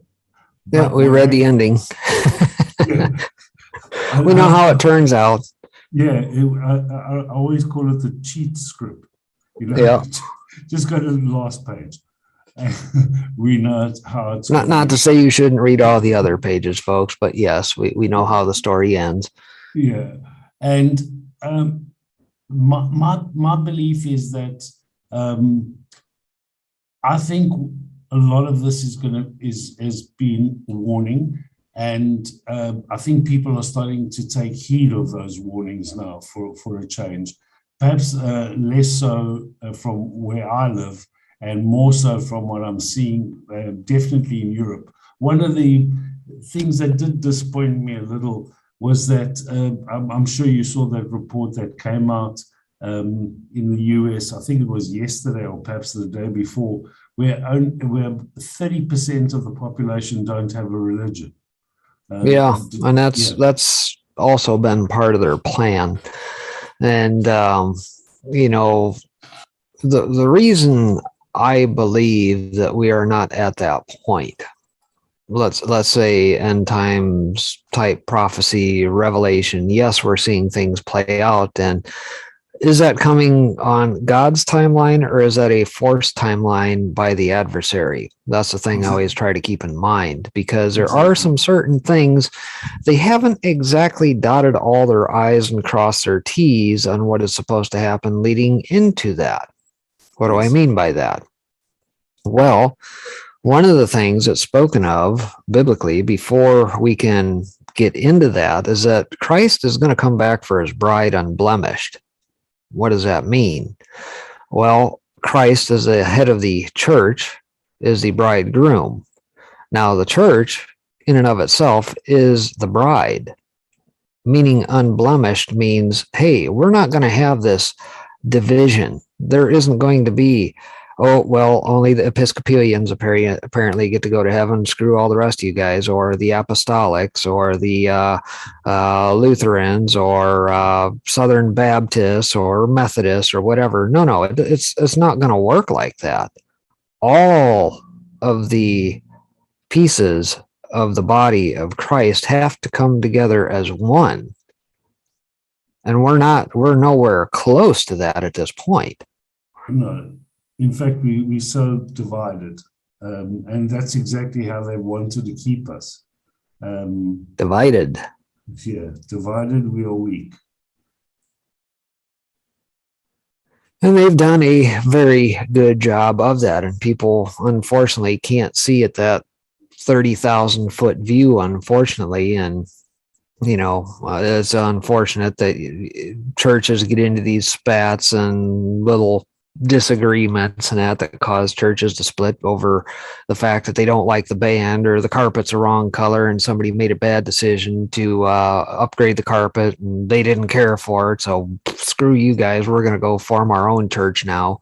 I mean, it literally does get that trivial in some cases. I've witnessed that, but I think that's one glaring mistake that they think, and perhaps maybe there just aren't enough folks in the church who read all of this and can piece this all together to say, well, if we just hit the high points here of the things that are probably taught in the pulpits, people probably won't delve in and see some of the details and miss that. And never mind if we miss it, so long as we get the high points here, then I think we're going to be good and we'll snow this over on them, right? And perhaps maybe that's what they're banking on here.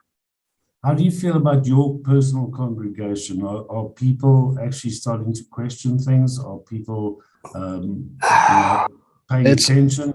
It's hard to say, because even here in the last couple of weeks, many of us all ended up having whatever sickness come through.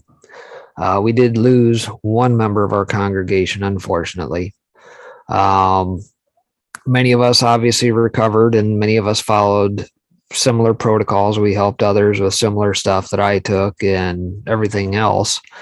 But I think there's still work to be done. And I don't know if there's, I don't know. It's one of those deals where you kind of got to test the spirit in order to say, do I stand up and say, look, folks, literally have like a Wednesday night session and say, here's the body of evidence over the last year and a half. I'm going to give this to you. You can choose to do with it whatever you wish. And I would encourage you to do so. But what you think to be a reality is not what's really going on. And I think there's a bunch of folks, yes, that I converse with regularly that are probably they know, but they don't know how deep. And I don't necessarily mean that everybody has to go as deep as we do, but at least know that, hey, this is something that is far deeper and far more deceptive than what is being shown. As for the rest of the congregation, I can't say, but I don't know. I've just kind of had this. I don't even really want to say it's an itch or whatever it is.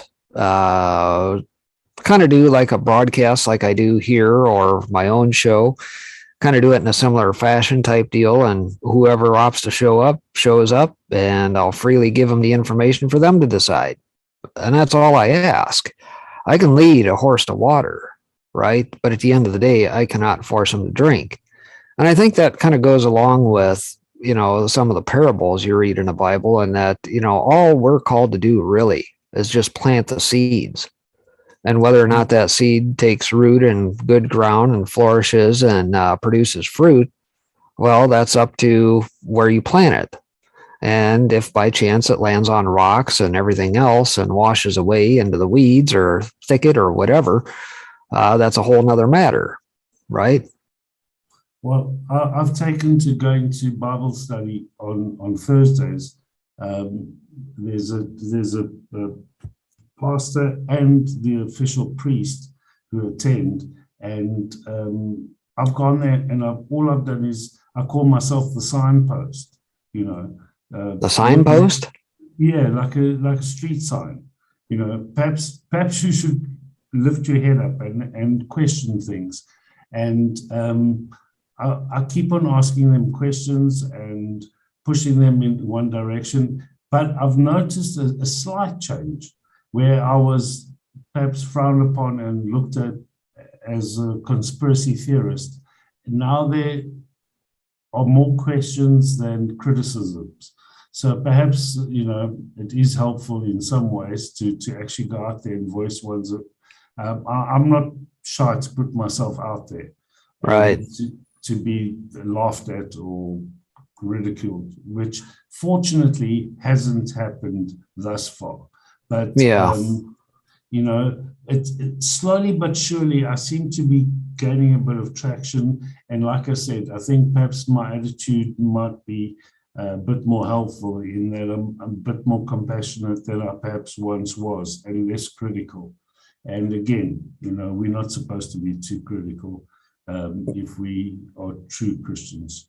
Yeah, I don't disagree. And obviously, the one thing that I usually tend to go back on is this. Let me see if I can bring it up here real quick. Ephesians chapter 5. See if I can find the passage on the quick here. Let's see. We'll start off with Ephesians 5:6. Let no one deceive you with empty words, for because of these things the wrath of God comes on the children of disobedience. Therefore, don't be partakers with them. For you were once darkness, but are now light in the Lord. Walk as children of light. For the fruit of the Spirit is in all goodness and righteousness and truth, proving that what is well-pleasing to the Lord. Have no fellowship with the unfruitful deeds of darkness, but rather even reprove them. For the things which are done by them in secret, it is a shame even to speak of. But all things, when they are reproved, are revealed by the light, for everything that reveals is light.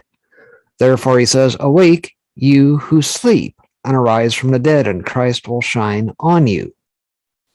Therefore watch carefully how you walk, not as unwise, but as wise, redeeming the time, because the days are evil. And that's Ephesians 5:6-16. But the point being, once upon a time, we weren't all at the level we all are now. We were right there with them. And as much as we want to see, especially in the evil day that we find ourselves in, that we wish everybody would wake up to the same level we are, not everybody awakes at the same rate. No. And so again, citing the parable of planting seeds, all we can realistically do is just plant the seeds and see what takes root. Those who are gonna, it'll pick their interest, or the seed will take good ground, let's say. Those are the ones that you can help shepherd. And everybody else, hopefully, will see that and also follow suit. But we can't get everybody, unfortunately. That's not what we're called to do. Even if we save one, that's all we're tasked to do. You've taken the words out of my mouth. That's exactly right. I know that I've saved more than one purely by distributing the medication and protocols that have been necessary, and that definitely saved a few lives from people who were totally unaware that there was a light at the end of the tunnel. And so we have to keep on pressing on. And weren't we told that we had to be there to shepherd people? Say that again. Weren't we told that we had to be there to help others along? Oh yeah, absolutely. Yeah, absolutely. And I think that's all we really can do at this point. Again, as much as we like to see as many come aboard as quickly as possible, it's just the level of indoctrination, the spells, the incantations, the sorcery, or whatever it is you want to call it, MK altering, the psychological operations, all bundled into one here. It takes a while to snap out of that fog, right? Absolutely. I mean, let's face it, the enemy's played the long game very well. And absolutely. Yeah. I actually just dropped something in the chat, just perhaps to change a bit of direction. Yeah, I did see that article. Matter of fact, I think I have that in my stack of stuff here I didn't get to here today. I think I had it this morning. Yeah, I thought it was quite encouraging. And perhaps you had a different article from a different source. Right. But I found that it was quite encouraging that we're now starting to see governments actually saying, and in this case, the Japanese government saying that one has to be very careful of the jabs because myocarditis is certainly up there, as one of the side effects. And look, I mean, one of the bad side effects is actually death. So yeah. Just so the audience knows what we're talking here, apparently here within the last day or two, it's come out that Japan has started putting alerts on and placing on the jab bottles alerts about myocarditis warnings, so as to keep folks informed in regards to some of the ramifications of taking the jabs. I know that's out in a number of outlets and that out there. And of course, I'm sure if you try and spread something like that on Twitter, obviously, hell, we've seen what they've done to the American Heart Association for them trying to even speak said things, because Twitter knows better than the American Heart Association, apparently, what will happen. But yeah, it's nuts. And of course, you still get the idiots in that who are trying to quote unquote mandate it here, even though many of the courts in that have put stays on it, struck it down, what have you. And we're starting to see a lot of companies and corporations quickly do an about face because of the court decisions in that here as of late. Amtrak was one here this morning. I think we've seen a number of others, but yet you still got other companies now saying, well, we're just going to get you a different way if you don't comply. Like Kroger here today said that the unjabbed, well, you're just going to have to carry an extra $50 a month burden because you're more risky than those who have been jabbed. Nuts. What do you make of the Supreme Court decision of yesterday? Which do you speak of? I must have missed it. Where they actually kicked back the New York decision about mandates and effectively said, yes. State. I mean, Amy Coney Barrett and Kavanaugh were real disappointments. Yeah, I tend to believe we're probably going to see more of that. But again, it's in my mind a question of, should it even be at the federal level at this point, or should it be on a state-by-state basis in our form of government where we've got the 10th Amendment?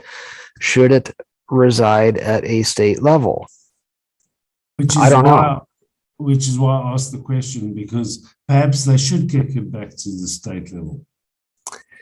And if that is indeed the case, then I would expect probably the proper response is going to be by the people that they will vote with their feet. And I think we've already seen that. I think we've seen that out of California. I think we've seen a ton of that in New York. We've definitely seen that out of Illinois here, a lot of the blue states. And so the blue states will continue to suffer because of their failed policies, things that they've put in place, and people will just go to freer, redder states, period. Well, we certainly seen that from Florida, where DeSantis seems to be having this whole thing under control, where the outbreak of this latest mutation is actually, fine. They don't have mask mandates. They don't have vaccine mandates. Yep. And it appears that they've got fewer cases than anywhere else. Yeah, of course.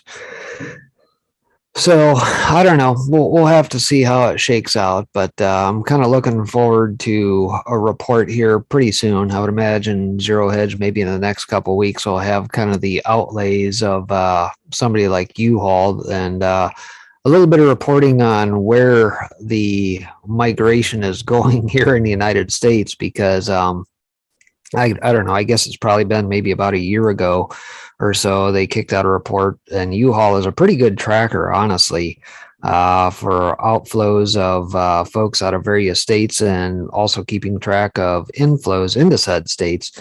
And I think a lot of people are moving to a lot freer states like the southern states, Tennessee, Florida, Texas, you name it. And not a lot of U-Hauls being returned to the blue states. I think we're going to continue to see a mass exodus probably throughout the next year. Yeah, it certainly appears that way. And one thing that fascinates me is the level of resistance that we're seeing in California. And I think that's quite encouraging. Yeah, but as you well know, Newsom will try and stop it. He won't stop at any measure to try and retain his power and control. Right. And one of the things I even discussed here on the show here this morning is his recent spate with Texas, and the fact that people can sue about abortion, things of that nature. And of course, well, Newsom in his infinite wisdom, if you want to call it that, use air quotes behind the scenes, suggested that, well, if Texas is going to leave that in place, then we'll just do the same thing for your lovely little Second Amendment there. And anybody who ever gets shot by an unregistered gun or ghost gun or something that you made in your garage, well, we'll just follow the footsteps of what Texas has already legislated and put on the books, and we'll do the same here. No, I mean, they're trying to... It's utter ridiculousness, yes, but I mean, that's what they will go to. The left, well, any relation of Nancy Pelosi, what can we expect?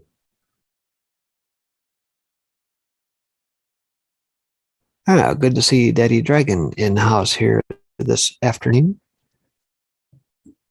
See, he's out in chat. Graham. Hey, guys. How you doing, Sunny Days? I've been listening intently. Oh, have you now? You have your electricity back today, do you? Yes, we do. Yes, we do. You getting storms up your way or no? It's very interesting out. On one side of the sky, it was blue sky, puffy white clouds, sun kind of shining through or trying to. And then if you look on the other side to, I suppose it's the south of me, that's darker, looks like a kind of a rainy day, like a day where, you know, a storm's coming in. Mm-hmm. It is strange. The weather is strange. It was like 40 degrees, 50 degrees this morning, 40. Very warm, raining, which is not typical here. I mean, it's usually in the 20s. Yeah. Yeah, it's like I alluded to here earlier, kind of similar situation here, except today I think we I haven't been outside here in just the last little bit, obviously, but we were supposed to get up near 70 during the daytime here today, and it's a little bit rainy, quite overcast. And as I mentioned, I think the conditions are probably ripe for a similar scenario to what we saw play out Friday into Saturday, but hopefully we don't see the same results. Right. And I just saw somebody post on Twitter from Minnesota that they think it's all hype. And I'm like, I hope so. I hope it's all hype because it is strange. It is so bizarre. You can just feel it kind of in the atmosphere too. It's very, the wind is picked up now. It is starting to really blow quite a bit. So we'll see what happens. Yep, I don't know. agreed. And Go we've ahead. got all these mature oaks around our house, Mm-hmm. and they're very old. Some of them actually do need to come down, but by a saw, not Not by Mother Nature ripped up out of the ground. Yeah, you might want to redefine how you say "come out." Not by not by straight line winds shooting about 80 mile an hour and just taking a big root ball out of the ground while it does it. Right. And we were running to a little town, I don't know how 20 miles from here or whatever this morning. It was so foggy. My husband's even like, okay, we're not going. And I'm like, what? Because he's not one to back down from stuff. And he's like, we're not driving in that. It's too dangerous. I'm like, really? But then the sun came out and burned off the fog. So we did get that done. But yeah, it's strange. And strange times we find ourselves in, weather-wise and everything else under the sun. I'm sure a lot of those people out east thought that, it was hype too. Yeah. We've seen some really strange weather patterns out down south in the southern hemisphere, and it's actually hasn't been as warm as we've seen over the past 5 years. In fact, it's probably been the coldest summer thus far. So, yeah, it's quite interesting. One thing I did notice that there was an article that suggested that there are more polar bears now than in the 20 years ago. So much for Al Gore's prediction of... Yeah, no kidding. Al Gore certainly got it wrong. I mean, by now, polar bears shouldn't even exist, right? Exactly. They should actually have become dolphins, according to him. And I'd say our weather is out of character anyways, because by November, December, typically we have snow and it's cold. Yeah. Well, South Africa is very close to Antarctica, and we've never had this much cold weather, and we certainly don't see any evidence of any melting ice caps. Do you get chemtrails then? Oh, absolutely. It's quite. What do you think they do? I mean, I'm sure they're trying to poison us, because it's quite interesting that the outbreaks that we've seen of this sickness seem to coincide with the levels of chemtrails. So it's quite interesting. I think I mentioned a couple of weeks ago that there's a strong correlation to radiation poisoning to the symptoms of this flu. So I'm not quite sure what it is, but there's certainly a correlation with the sickness that goes around to the chemtrails. We've been seeing them in the last 3 to 4 days so bad. They are like just all over the place. And what I notice is if it's on a clear day, then those clouds or whatever, those trails they leave start kind of clouding up. And it's almost like they attract other clouds. I've seen them kind of block out the sun before. It's very weird. Yeah, that's kind of how they work. And it's funny you bring that up, because I did have that in a stack of stuff here, but didn't have time to get to it here today. But out here today, chemtrail pilot comes forward, mass human extinction on the 15th here. And, anybody who's paid attention in the skies knows kind of how these things work. You start to get the nucleated snow, and snow doesn't fall in little pebbles and stuff that looks like pop rocks or whatever heck that candy is that kids eat, or Dippin' Dots or things of that nature. No, that's the nucleated stuff that's formulated in the atmosphere. When they put those in place, fired up by HARP, energized and everything else for weather manipulation, all that good stuff.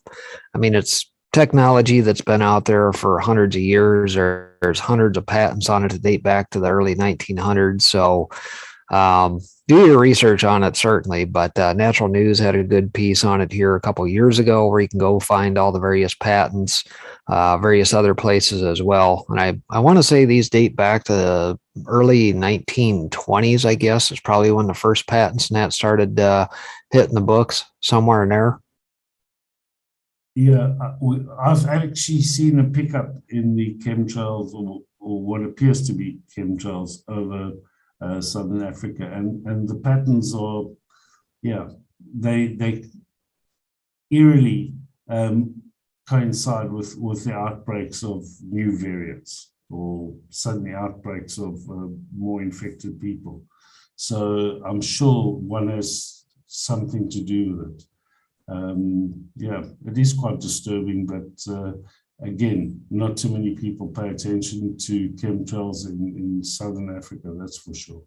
And if you want to go full tinfoil hat, throw a little 5G in there in the mix, and let's really mix it up. But there's actually a study out there on the NIH's website looking at the effects of coronavirus and 5G that just recently came out. I think it was back on December 6th. I think that was submitted. Have to dig through the old archives to find it, but people are looking into that. Well, for a change, there's a couple of people even here questioning beloved Dr. Fauci. And I see no. Yeah. Fauci is science. Of course, he is the science. And that's right. He invented science, just like Al Gore invented the internet, right? Yeah, absolutely. I'm actually looking forward to the day that there's some kind of tribunal or he's got to face some kind of justice, surely. And it's almost as if they're going to choose him to be the one that they hang out to dry. Could be. Couldn't think of a better person, frankly. No, me neither.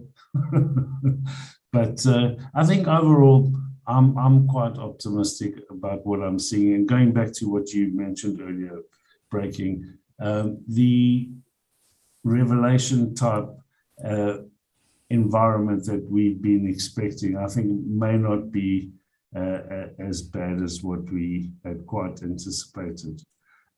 So I'm thinking much along the same lines as what you were. Yeah, we'll just have to see and keep our heads on swivels, obviously, and keep at her. So, all right, Sunny Days. We're cutting into your time here a little bit. KB, thank you for joining me today, as always. Hopefully see you back here next week. Yeah, God willing. And wishing you all a great weekend ahead. And yeah, here we are, almost at the end of the year. Yes. Crazy. Weird. I guess we're going to go out with a bang. Oh, it's going to be a bang. All right. It's just a matter of who's on the receiving end of said bang. Yes, and is next year going to be better, or are we going to continue to go downhill? Well, depends. Yeah, depends on how you hedge your bets. Exactly. Oh my. All right. If anyone says to me it couldn't get worse, I'm going to shoot them. Yeah, exactly. Oh my goodness. Yeah. You take care and have a great show. Thank you. Thank you, guys. Alrighty. And I don't mind you going into the show a little bit. It's nice talking to you both. So, all right, we're going to try this Twitter crap. I think it's Twitter that's kind of messing with my computer, y'all. So, let's see. Grab this share. Did it not grab? Oh, it's me. All right. So, I believe it was John Jordan in YouTube that dropped this live YouTube I think we're just going to peek at it a little bit just to Of see. Emerson, or 22 miles southwest of Sioux City, moving northeast at 60 miles per hour. A second confirmed tornado was located 5 miles southwest of Winnebago, also moving northeast at 60 miles an hour. That is 2 So tornadoes? this warning is confirming 2 tornadoes here. Oh my gosh. Winnebago. Is there a Winnebago in Oh, Iowa? Brayden, please be safe. Dakota City, especially Hubbard, you need to be Winnebago. in your safe spot right now. Dakota County. Definitely. I don't We even got know debris where on the Dakota radar County right now. is. This is pretty significant. And of course, Must be we have Iowa. live cameras right now in the Omaha, Nebraska area. And look at that rain. It's coming in. You can see it in the distance. The reduced visibility. All right, so there is that. If you want to peek at that, I will drop it in D Live. I do have YouTube up, but let's see. Like I said, I found this in YouTube. John Jordan, I believe, dropped it. So hello, everybody in YouTube. John Jordan, Little Raven, 5x5's in there. Route 3, Box 6, Texas. Bruce Shepard's in there, and C. Lacey. And Only God Can Judge Me, and Nick Glenister. Hello, everyone. And in D Live, we've got Biblical Smackdown. Hello. And England DB and Ready, Set, Go is in there. And Curly Maple Bandit. And Mega Mama, thank you for the ice cream. All right, so if you've watched any of my shows, you know that my Twitter has been tweaking and makes my screens blink and stuff. I'm pretty sure it's Twitter. Someone else told me it was happening to them too. So we'll see what happens. I don't especially like Twitter, but it's just that, you know, I like that people post news and their opinions is what I like about it. And I like that people post video clips. So I'm still getting used to Gab. I am using Gab more, and I am trying to use, I just signed up for Getter. I'm not impressed with Getter, but I'm hoping that I can maybe pull video clips off of there eventually and get used to that. So anyways, for today, let's see. What is this? Oh my gosh, Fraudchi. Let's see. I do have some things in my bookmarks. This from the architect. How long do you think it will actually take most people to realize that they are now being taxed to breathe? It's going to take a while, I think, because I don't think people realize that's what's happening. I do think that we are being taxed to breathe, though. How about you, chat? Do you think we're being taxed to breathe? I think most people probably that are awake do realize that in one form or another. So Disclosure Backpack put out, Truth Social could threaten the globalist censorship-dependent narrative monopoly. Globalists will target infrastructure like Rumble or blame a violent attack on something posted. It's their playbook, interested to see what happens. That will be interesting to see what happens. I don't think they're going to just let Trump get out his Truth Social. I think they are going to try to pull, you know, their crap, but we'll see. So Trump Media and Technology Group announced that it has entered into a wide-ranging technology and cloud services agreement with Rumble. Dr. Eli David put out, thanks to COVID, we learned that one can be a PhD or an MD and still a complete idiot. That's interesting. I do think there's a lot of intellectual people who buy into the whole COVID narrative, and you know, we're seeing that in hospitals and stuff. I don't think these people are dumb. I just think they're like programmed, indoctrinated, mesmerized. I'm beginning to start thinking about spells. I mean, really, do they cast spells on people? It sure seems like it. It's like their eyes glass over when you try to tell them the truth, or what I perceive as the truth. So then RNC Research put out, all the workers quit. I read a sign on the now shuttered Dollar Tree store in St. Francis, Wisconsin. This Dollar Tree will be closed until further notice. All the workers quit and we must restaff. Thank you. Interesting. Minnesota up North Lake guy. This was the guy that said this is hype. I hope it's hype. Dangerous storms tonight will pose a safety risk to those in vehicles, mobile homes, large open buildings, and other structures susceptible to high winds. Please avoid being in one of these unsafe situations when these storms come through, currently expected between 6 p.m. and 10 p.m. Well, I will be off the air by then. I usually get off the air my time by about 5, so. But we were trying to get a washer today. Our washer died this week. So that was a lovely Christmas present, but we did secure a washer and hopefully we can get it this evening before the bad weather comes through. I'm hopeful.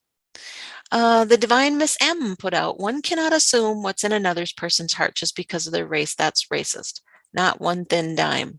The situation is dire. Salvation Army faces holiday shortages after telling white donors to face their racism.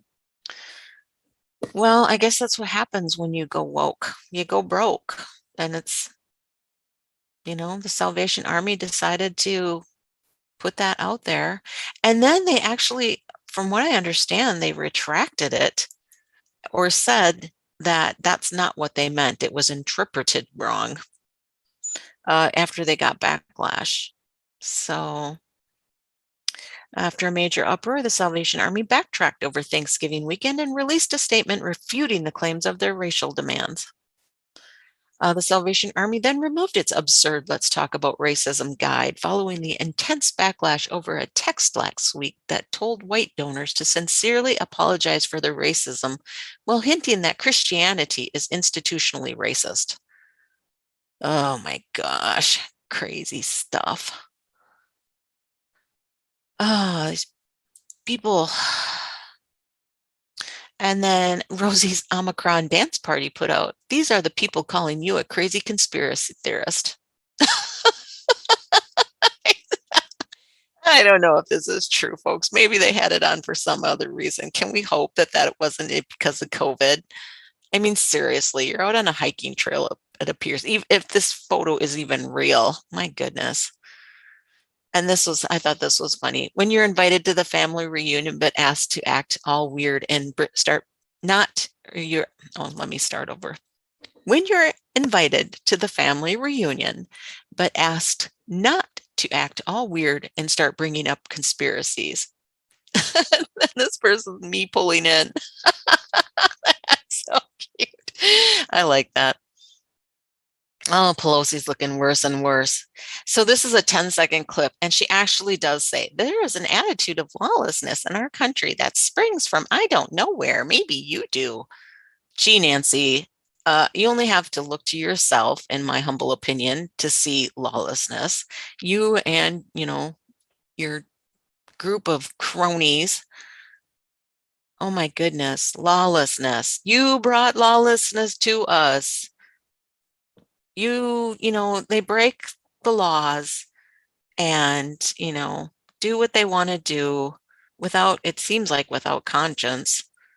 And then she actually says something projection much? Yeah.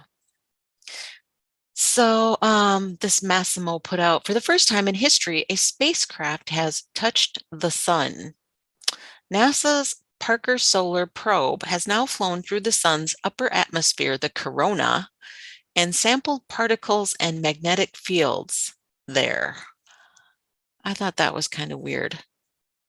It's a minute long, and again, my videos keep dropping, so I don't know if I want to play that, but supposedly this was put out. Now, how does a spacecraft go towards the sun after we were told the sun was so hot, that it burns things up?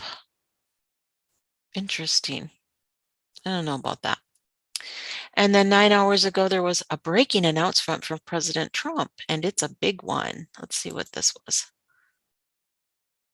It's from americasfreedomfighters.com. I'm not really too familiar with that, although I think I have read on this site before. I announced the creation of a major new company that will challenge the dominance of big tech giants and big media bosses. And then he wants to explain more about it, apparently. So, I don't know. I guess I think he's summing it up in Truth Social that, hopefully he'll be able to get truth out. Let's see, just kind of breezing through this. The more I looked into the problem, the more I realized that to restore free speech, a major new platform would have to enter the market with an ironclad commitment to protecting vigorous debate from all sides. But since it is both hard and expensive to build a new platform totally independent of big tech's infrastructure, it would have to be extremely well-funded, multi-year undertaking. In addition, such a platform would need the ability to rapidly attract millions of users, welcoming not only Republicans to join, but independents and Democrats as well. Let's see. It's a tremendously difficult set of challenges, and I realized I might be the only person in America with the megaphone, the resources, the experience, and the desire to make it all happen. So with the same can-do spirit that has allowed Americans to persevere, that is exactly what I'm doing. So we are creating a big tent platform, Truth Social. We're inviting people of all political stripes and all different viewpoints to come and participate once again in the great American debate. And he says, or this article says, unlike with the big tech platforms, there will be no shadow banning, throttling, demonetizing, or messing with algorithms for political manipulation. Very specific words there. We will not be treating users like lab rats for social experiments or labeling alternative views as disinformation.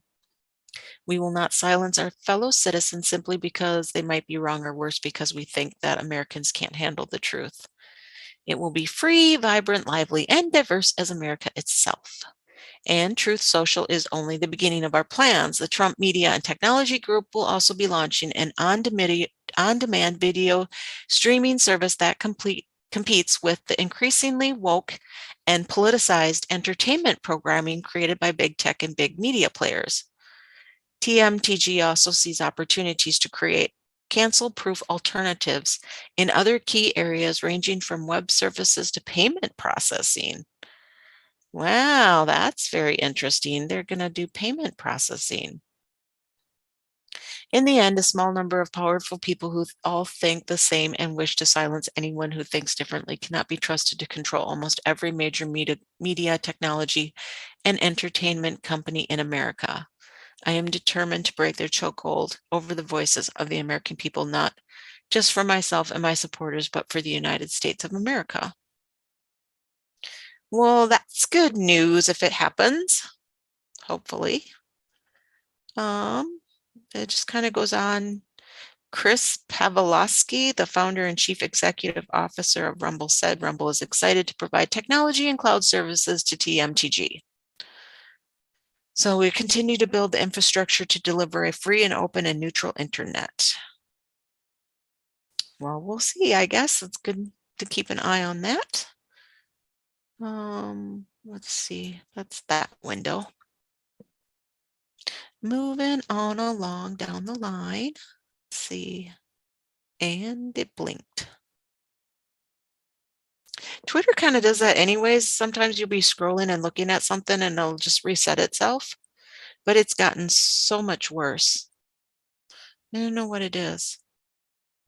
Anyway, so out of RNC research, reporter says 800,000 coronavirus deaths. Do you have a statement on your responsibility, and why haven't you asked China to do more to be transparent on the origins? And Biden smiles and walks away. Joe Biden to Americans concerned about vaccine mandates encroaching on their freedom. What's the big deal? I'll try to play these. They'll probably jump and blank, but we'll try it. Biden on 800,000 coronavirus deaths. If you have a statement on your responsibility, why haven't you asked China to do more to be transparent on the origin? Mr. President! Oh, it's so funny, he thinks. Or either that or he didn't understand what they said and just smiled and laughed. And so everybody talks about freedom and not to have a shot or have a test. Well, guess what? And so how about patriotism? How about making sure that you're vaccinated so you do What does being a patriot have to do with being vaccinated? It doesn't compute in my brain. not spread the disease to anybody else? What about that? What's the big deal? And so everybody What's the talks. big deal? Well, it's a very big deal to us who don't want it, to us who have health issues who don't want it. Any maroon would know that. Moving on. That's right. I'm sassy about it. I'm tired of this crap. Let's see, what's this? Oh, you guys probably saw this. I don't know if like it helps if I don't expand. I know I'm not expanding these. I don't know if it helps the video if I don't expand them. I don't know if it takes more power to expand them. I don't know. I'm lost at this point as to why my videos are doing this, but this was a man from Kentucky lost his home after the tornado, yet here he sits at the piano playing the Gather music tune. There's something about that name, the peace that passes understanding.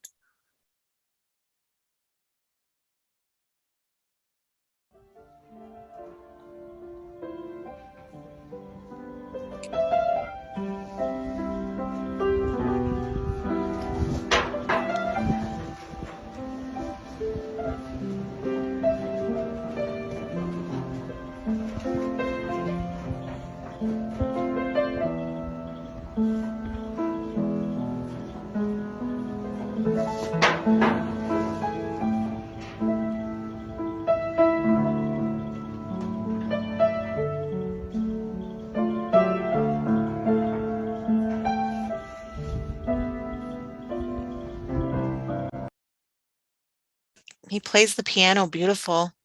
It's probably in shock yet about what happened. There his house is like crumbled and gone pieces, and his piano's still there and he's able to play it. Moving on, just Mindy says, IBM is a safe drug. My dad was dying and they were asking for DNR forms to be signed. Why did I have to beg, scream, cry, plead, come on here and get you all to help me? Call the CEO, call attorneys, call patient advocates to get him a drug that was in their hospital pharmacy. 8 pills a day for 5 days saved his life. Why was getting him those pills that were in the hospital pharmacy the hardest thing I've ever done in my life? If you don't think there is something sinister going on, you're not paying attention. If you don't know our story. So this must be her story. It's 45 seconds.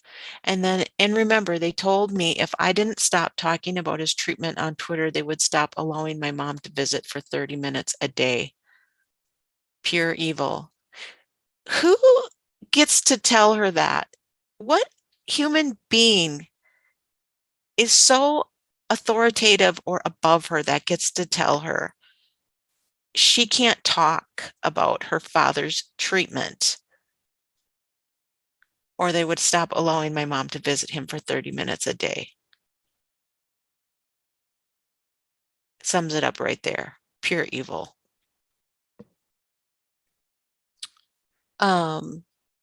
Horowitz, now we know why the establishment has always opposed.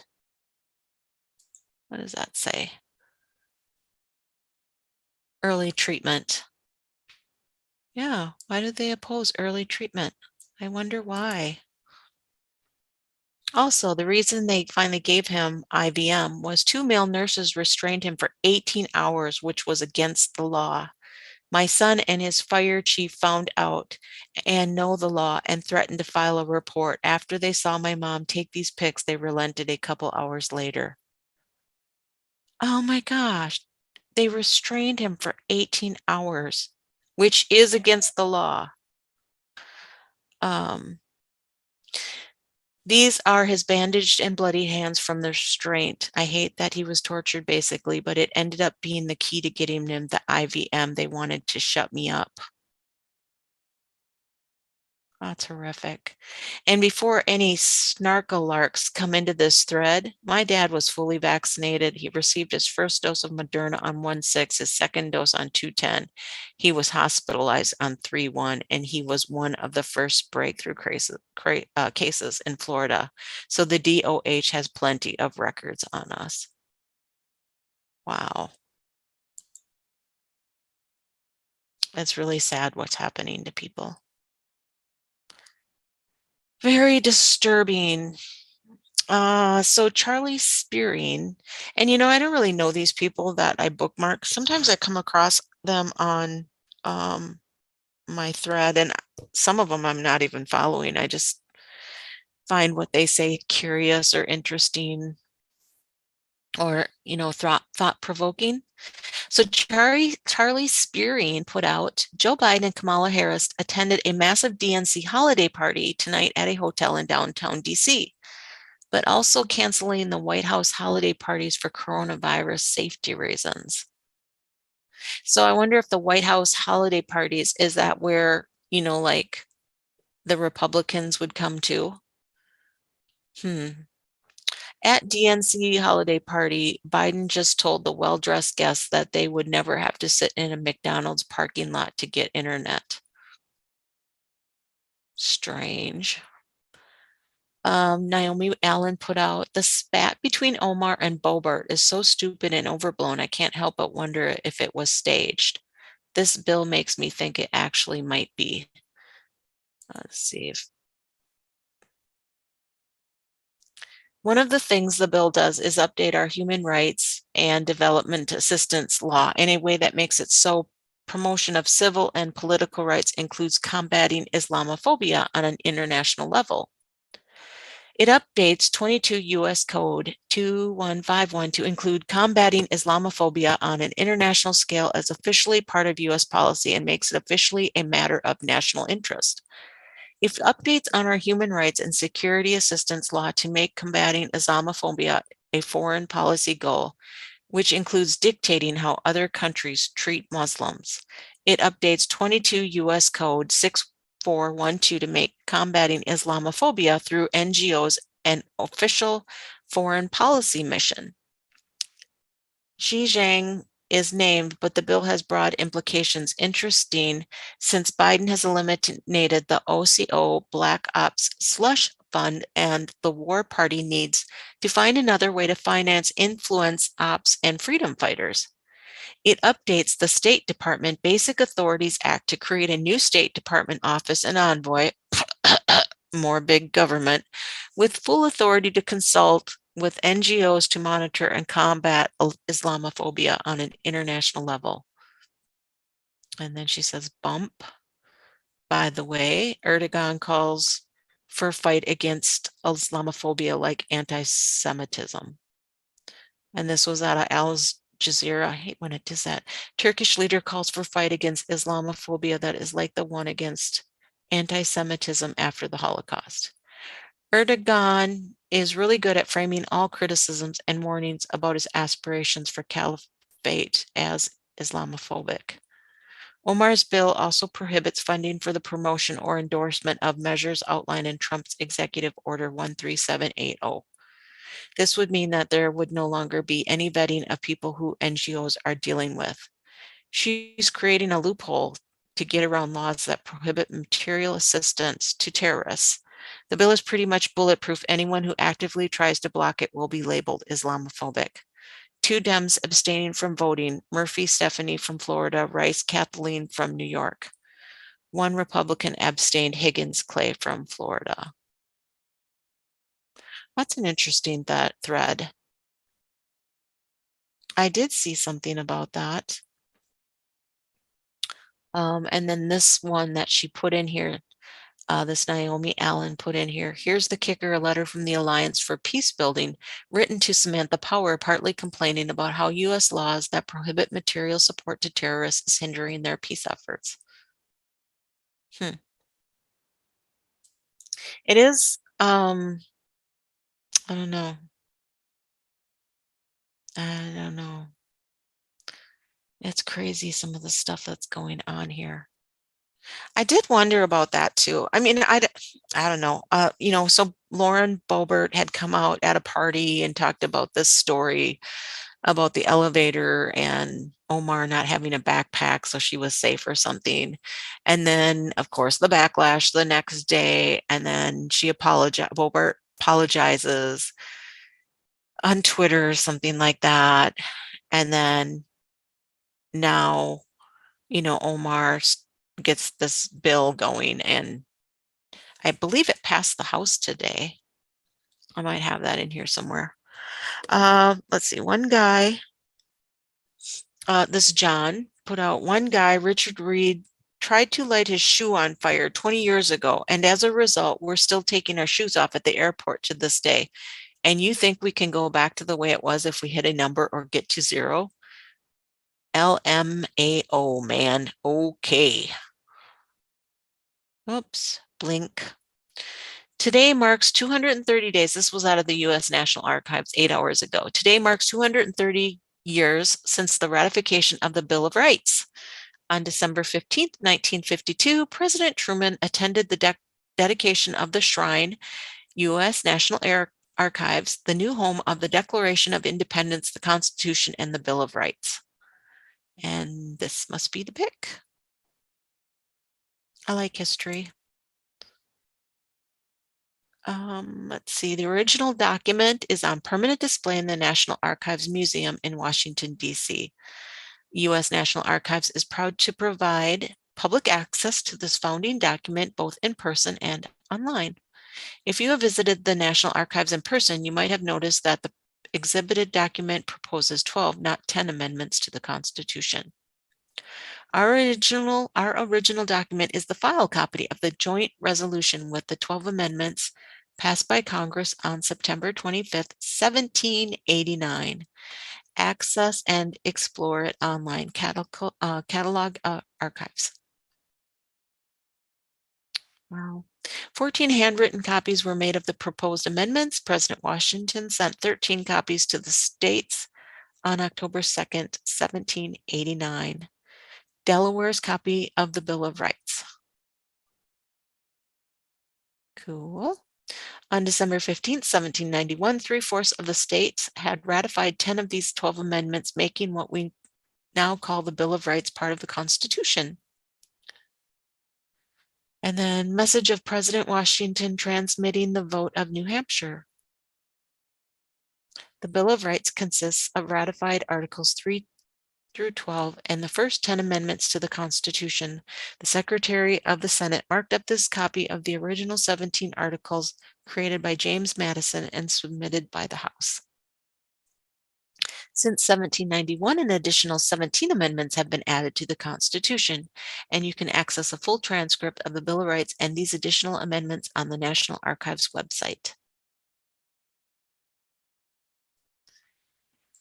So there was that. Let's see, Molly Hemingway put this out. I believe Molly writes for the Federalist. Yes. He did it again. Schiff doctored J6 texts between Mark Meadows and Jim Jordan.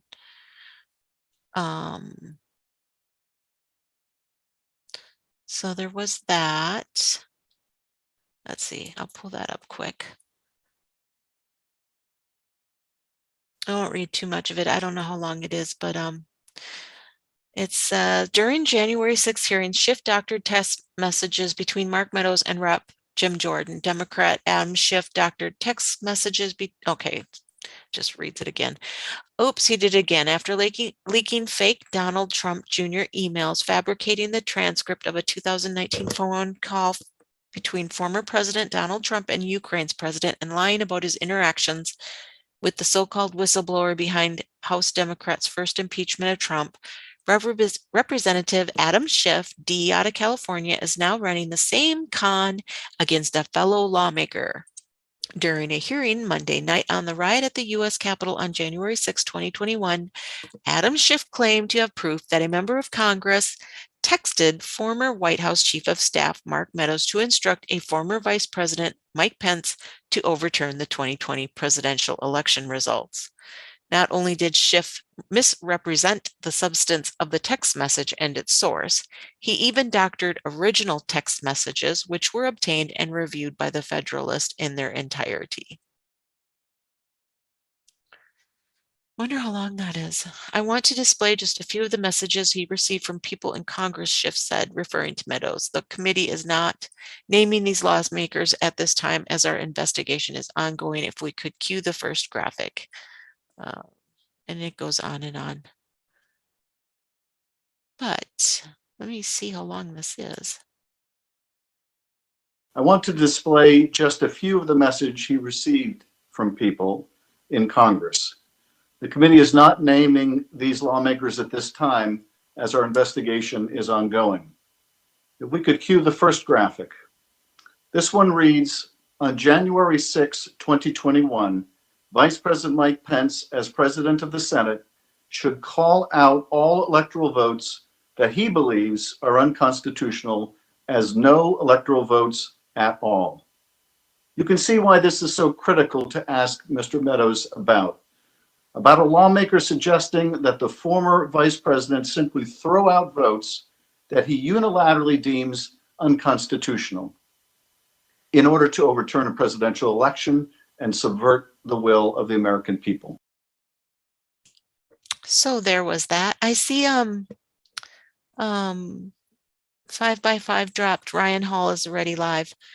I might be keeping an eye on that tonight. Well, as long as we have our electricity on. I'll skip that one. Let's see. Cat Turd put this out after Art taking it back.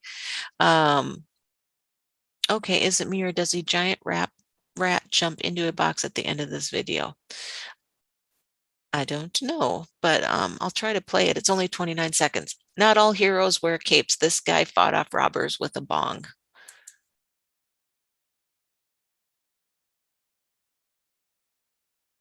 I wonder what they're spraying.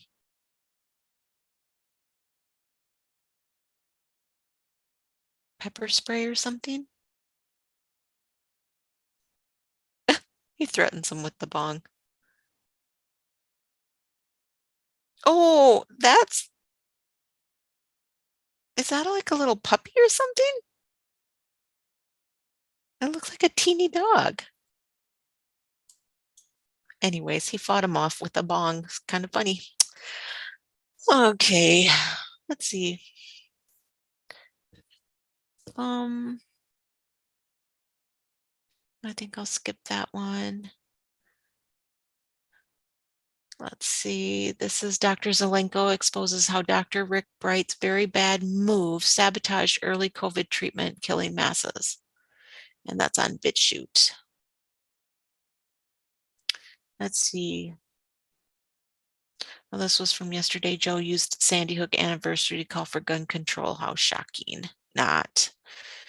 And then this was yesterday too. This is an appalling conflict of interest. Why didn't this come up at our confirmation hearing? Turns out of the Free Beacon, Commerce Secretary's husband is top executive at tech firm funded by China. Yeah, well, that doesn't surprise us that there are people that are very loyal to China in Joe Biden's administration. Moving on.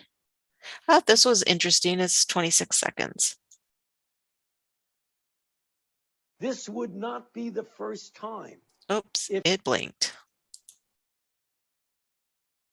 This would not be the first time, if it happened, that a vaccine that looked good in initial safety actually made people worse. There was the history of the respiratory syncytial virus vaccine in children, which paradoxically made the children worse. One of the HIV vaccines that we tested several years ago actually made individuals more likely to get infected. So Fauci just said the vaccine could make people worse in this video with Zuck, the android. Okay, that's just my opinion. He may be not an android. I'm beginning to wonder. Let's see. Moving on. These are from yesterday. Let's see what's going on with, actually, I wanted to see what's going on with Insider Paper. Sorry about the scrolling. Eeks, I thought I had an Insider Paper up here. Did I just pass one? I think I did. Oh, here. That little puzzle was Insider Paper. Okay, let's see. So 10 minutes ago, just in, this is breaking news, y'all. Russian politician calls for kidnapping of U.S. Congressman Ruben Gallego on live TV. What? A Russian politician calls for kidnapping of U.S. Congressman Ruben Gallego on live TV from the Daily Beast. How about 24 minutes ago, just in, Texas Governor Greg Abbott announces construction of a Texas-Mexico border wall will begin soon. 28 minutes ago, extremely strong winds recorded in Lincoln, Nebraska amid reports of tornado warning. Ooh, I have family, not in Lincoln, but in Omaha. I hope they're safe and sound. 44 minutes ago, breaking, armed groups surrounded the HQ of the Libyan Prime Minister. Reports or power cut in Tripoli, Libya. And then there was an update. Leader of the Al Samud Brigade militia says there will be no presidential elections in Libya and we will close all state institutions in Tripoli. And that was out of Sky News Arabia. Let's see, 41 minutes ago, breaking, Biden's administration's health officials are privately warning test makers and labs that demand for COVID-19 tests could double or even triple over the next 2 months as Omicron cases surge across the country. Well, how can they test for Omicron when the COVID tests are, like iffy at best and have a lot of false negatives by their own admission? How can these same tests, and then too, when people were calling and asking, can I take a COVID test to see if I have this Delta variant? And they're like, well, we can't tell if that's Delta variant or not. How can all of a sudden they tell it's the Omicron? I don't think they can. Again, I'm sick of the COVID crap. All right, breaking, the U.S. Defense Department is concerned about China's further military buildup. Eeks. Near the demarcation line across its Himalayan border with India. A senior defense official told Foreign Policy after Beijing deployed long-range strategic bombers to the area last month. Ooh, and breaking, Instagram's down. Several users report problems. Ooh, but this is tornado sirens sounding in Nebraska. According to the Weather Channel, tornado watch has been issued for parts of Kansas, Nebraska, Missouri, Iowa, and Minnesota. Widespread destructive wind gusts and tornadoes are expected into this evening. Oh, dear Lord, I hope not. I hope it dissipates. Let's see. An hour ago, a full invasion of Ukraine by Russia could trigger World War III. A Ukrainian government minister, Yulia Laputina, has reportedly warned. Just in, COVID vaccine will possibly be mandatory in France, President Macron says. Let's see, moving on. Google to stop pay and eventually fire unvaccinated employees. In Pueblo, West Colorado, high winds flipped an RV multiple times during a severe dust storm. Stop it. Stop! I don't want my neighbor. Oh. A dust storm in Pueblo, Colorado. Let's see, just in, Apple shuts stores in Miami, Ottawa, Annapolis after reports of rise in COVID cases. 3 hours ago. Gosh, there's a lot of news on Insider Paper today. Huawei has reportedly been linked to domestic spying in the Xinjiang, I don't know how to pronounce that, region where it's developing technology for labor and re-education camps, as well as surveillance systems in the Western Chinese region, populated primarily by Uyghur Muslims. Boy, and it just goes on and on and on. Tesla employee arrested for allegedly shooting coworker outside Fremont factory in California. Twitter will penalize those who say that vaccinated people can spread COVID. Oh my goodness. Twitter, you're going down, down, down.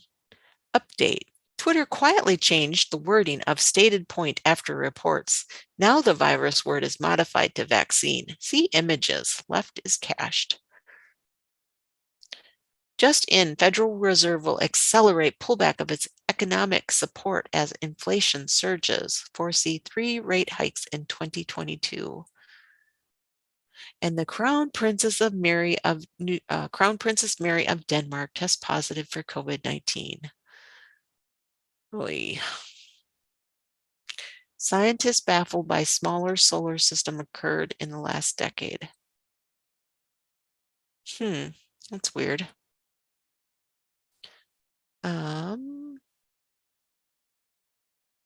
Yeah, moving on.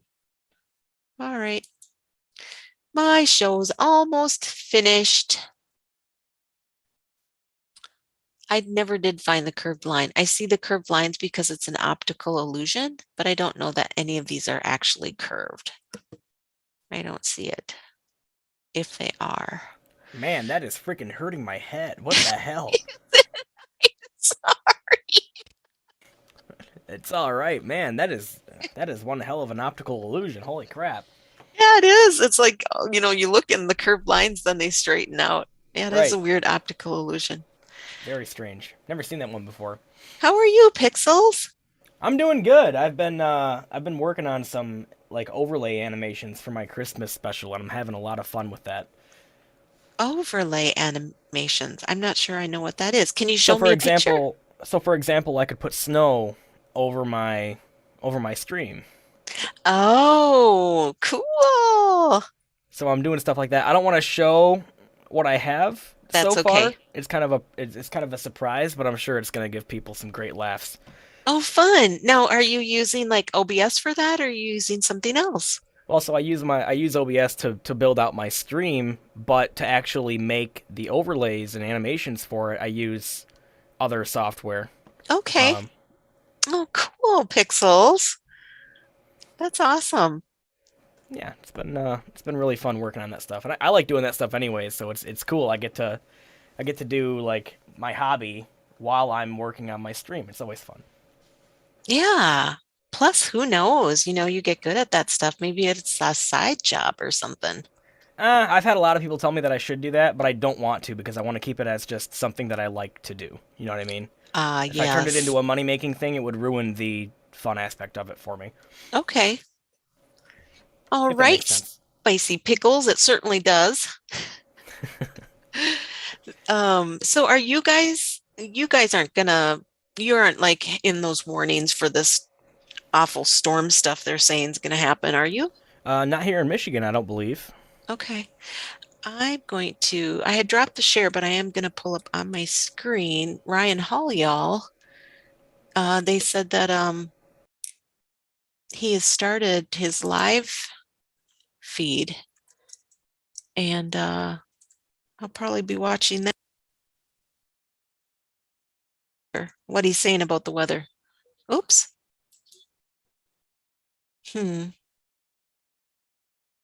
Yeah. Do you know who that is, Pixels? No, never heard of him. Oh, okay. He's a YouTuber that I think he used to be a meteorologist. And the other night on PSB, they were playing his video from YouTube live during that storm. Yeah, so he does weather. Gotcha. I did see a Storm Chaser type channel that was live on YouTube earlier. Okay. Yeah, someone dropped out in chat. I can't remember. It was called. Oh, There you it know what? was. It was Ryan. Yeah, it was that Ryan guy. Okay, because Yeah, that's what I direct saw earlier. weather, someone I think put that one into chat too. Oops, now I lost it.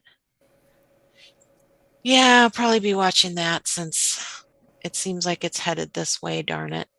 Oh man, that's not I good. was really hoping it would like dissipate and hype, that it was just hyped, you know? Right. Well, maybe so. Maybe it will still. Yeah, but after what happened out east, it's kind of like, Yeah, I'm sure. gosh. So, what are you all going to talk about today? Can you give us a teaser? Oh, there's plenty to talk about. The the Congress is switching from the Build Back Better. They can't get it done, so they're switching to federalizing elections now. So I'm sure that's going to be a conversation. You got the National Archives unsealing 1,500 documents on the JFK assassination. Oh, yeah. I did see something about that. Yep. We've got a really disappointing court update around the vaccine mandates for healthcare workers. So that kind of sucks. Yeah, was Bannon talking about somebody thinks we're headed to vax and vote. That would really suck. God. That's so... You would think it wouldn't be possible. Like that, there's no way they'll be able to do something like that. It's just too damn unconstitutional. You cannot bar somebody from voting because they didn't take the vaccine. I mean... I hope so, Pixels. We've seen a lot of strange crap this year. That is just way too far beyond the pale. Like, I mean... I don't know, maybe that'll be another conversation with Adel that I can have, whether or not he thinks something like that would even be possible. Even considering today's climate. But speaking of Adel, here he is. He's here. All right. Hey, what's up, guys? Hey, Adel. Not much. How you doing, man? I am fantastic. How are you guys today? Doing great. Good, I'm good. a little freaked out. I'm going to watch the weather. Since I'm in Minnesota. Southern Minnesota, to boot. Good luck. What is it, you guys getting pounded up there with snow or something? It's actually tornadoes and freak storms moving through Iowa and Nebraska right now. Kind of like the other night towards the east. Yeah, it's very unlikely. I don't ever recall. I'll have to look it up. I've never recall a tornado in Minnesota in the wintertime. Oh, that's not a tornado. That's just a case of climate justice, I think. It's just climate justice. So, well, that sucks. Sorry to break it to you, but yeah, you just got a wicked case of climate justice up there in Minnesota. My gosh. All right. Well, thanks everybody. Thanks, chat. You guys have a great show. Thank you very much, Sonny. Good luck. Hopefully, I'll see you next week. Yeah. Bye. Bye. You guys, sunny days. What's up? What's up, Pixels? How are you, buddy? I'm doing good, man. I've been working on some really awesome overlay animations for my Christmas special. Yeah. And after the show, I'll show you. I don't want to show it to any audience members out there because it's going to be a surprise. But I'll show you what I got going on after the show. It's massively hilarious. Okay. Sounds good, man. Sounds good. Oh, there he is. Here I am. There he is. There's that seasoned pickle. How you doing, buddy? Not bad, man. Not bad. I've been having a pretty decent Wednesday. I was up till 4 a.m. last night animating, so didn't have a lot of sleep last night. But you went to bed a half an hour before I woke up. That is messed up. Yeah. I've been doing this new thing. I wake up at 4:30 a.m. every day now, and it's been amazing. Absolutely amazing. All right. Well, when you're here for your visit, I'm not getting up at 4:30 in the morning. No, you'll probably still be awake, you psychopath. Actually, no. I've been trying to get to bed. I do stay up just naturally. I've always been kind of a night owl, but I've been trying to get to bed anywhere between 2 and 4. So 2 and 4 a.m. Yeah. Yeah, that's insane. I haven't seen the world that late at night in a long time. Not in a long time. It's not very interesting. It's usually really quiet and dark and uneventful, which is why I like it. It's like that's your guaranteed me time is in the middle of the night when nobody else is around. So with that being said, what are we talking about today on the New Guard? What do we got? I need your take on this, man. Okay. Are you not like shocked by what happened today? Like, I feel like the entire ground was ripped out from under, like, not under me, but like, I apologize. There's people that are going to come over here and be like, oh, fuck, he's not talking about this again. But no, but this is, I have to get your opinion.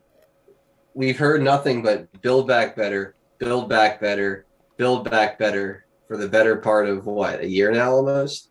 And all month long after they passed that infrastructure nonsense, this has been the number one priority. They're going to have it done by the holidays. So confident that Build Back Better was going to be signed into law. There was no doubt it's going to happen. This morning, they completely pivot. They toss Build Back Better in the wood chipper, say, we're not doing that anymore. We're killing that bill because we can't get the votes. And now they're on to voting rights and trying to federalize elections. Just like that. I mean,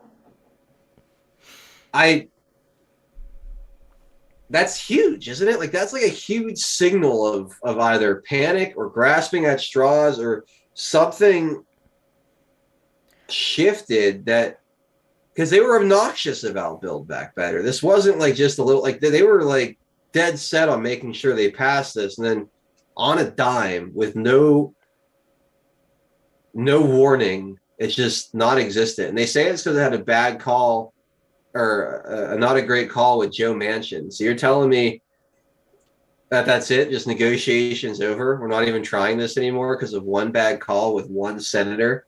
Like that one guy is going to stand in your way from your glorious Build Back Better? Like, do you see what I mean? Like, there something had to have happened. I don't know. What do you make of it? Here's what I make of it. They haven't had the votes for Build Back Better since the day it was mentally conceived. They haven't had the votes the entire time, and they knew it, right? They were trying. They were desperate to get that agenda through because it's Biden's entire agenda that he ran on, essentially, right? Yeah. So they certainly had the intention to actually ram that through and pass it, but they've never had the votes. They haven't had it since the day it was conceived mentally. So they don't have the votes, and now what's the Democrats' number one priority right now? It's not Biden's agenda. Yeah, it's securing the border and finishing the wall, I think. No, it's securing their permanent power, guaranteed no matter what. Yes. That's what their number one priority is, obviously. So they're looking right now less than a year ahead at the for the midterms. They're essentially going to lose their ass in the midterms now, so they're panicking. They're panicking about the midterms. That's why they're trying to federalize the elections, and they realize that there's no way in hell they have less than a snowball's chance in hell of actually passing Build Back Better. So instead of wasting time on that, trying to get more support for that agenda, which is totally ridiculous, and I'm not surprised that it didn't have support, they're not going to waste a year trying to ram Build Back Better through, when really what's more important to them is ensuring that they don't lose their ass in 2022, which is what's going to happen. But they did spend a year trying to ram Build Back Better through. They don't have another. What I'm saying is they don't have another year to waste on it. So this is what I don't understand, right? Is if they knew they never had the votes to begin with, and they knew that federalizing the elections was their must go to, why did they waste a year on something they knew they weren't going to be able to pass, that they knew was going to make them look unpopular to the people? I mean, Build Back Better did no favors for them in the polls. It was unpopular legislation. Nobody wanted it. So it did them no favors to talk about that for over a year. And then why today? Like yesterday, Build Back Better was happening. I mean, listen to the press conferences. Build Back Better, that was number one priority. We're getting it done. We're making it happen. We were at the negotiation. The confidence was just stunning that this was getting done. And then just today, it's like, nope. Like, why on a Wednesday in the middle of December?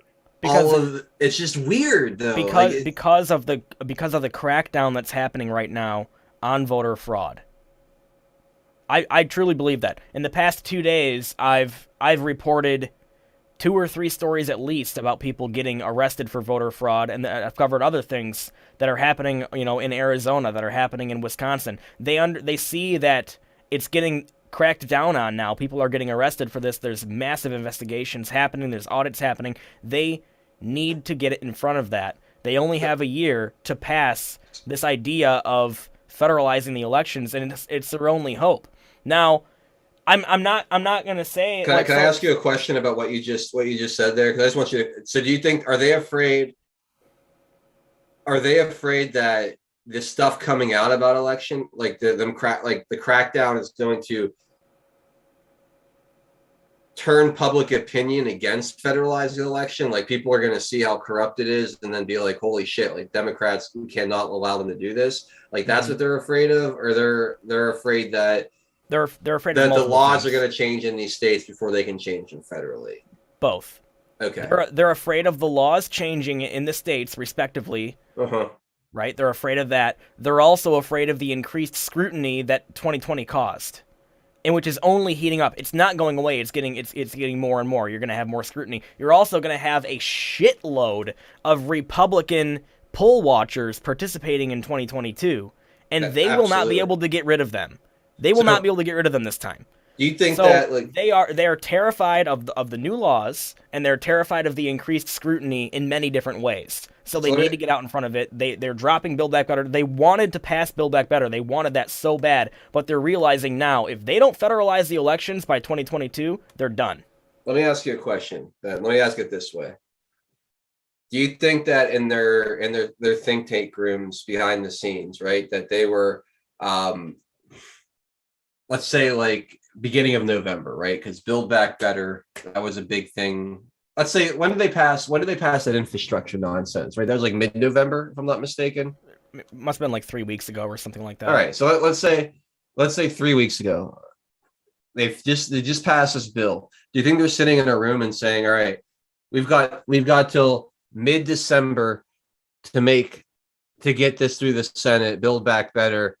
If that doesn't happen, then hard pivot. We just pitch it mid-December and we go to voter fraud then. Or do you think that it was Build Back Better, Build Back Better, Build Back Better, and then all of a sudden someone looked around and realized, holy fuck, like, that's not getting done, and we're losing control of these systems everywhere, and they hit a panic button? Because to me, this feels like a panic button, but I don't see anybody else out there, like, making a big deal of this, like, pivot. Like, I see people upset about the federalizing elections, and I see people talking about that that's like, but to me, like, the story here is this breakneck hitting, like, pulling the emergency brake almost on it, like on a dead straightaway, what it felt like a dead straightaway, right? It's like they just ripped that emergency brake and drifted 90 degrees from the direction that they were going. You know what else I saw? You know what else I think happened? Yeah.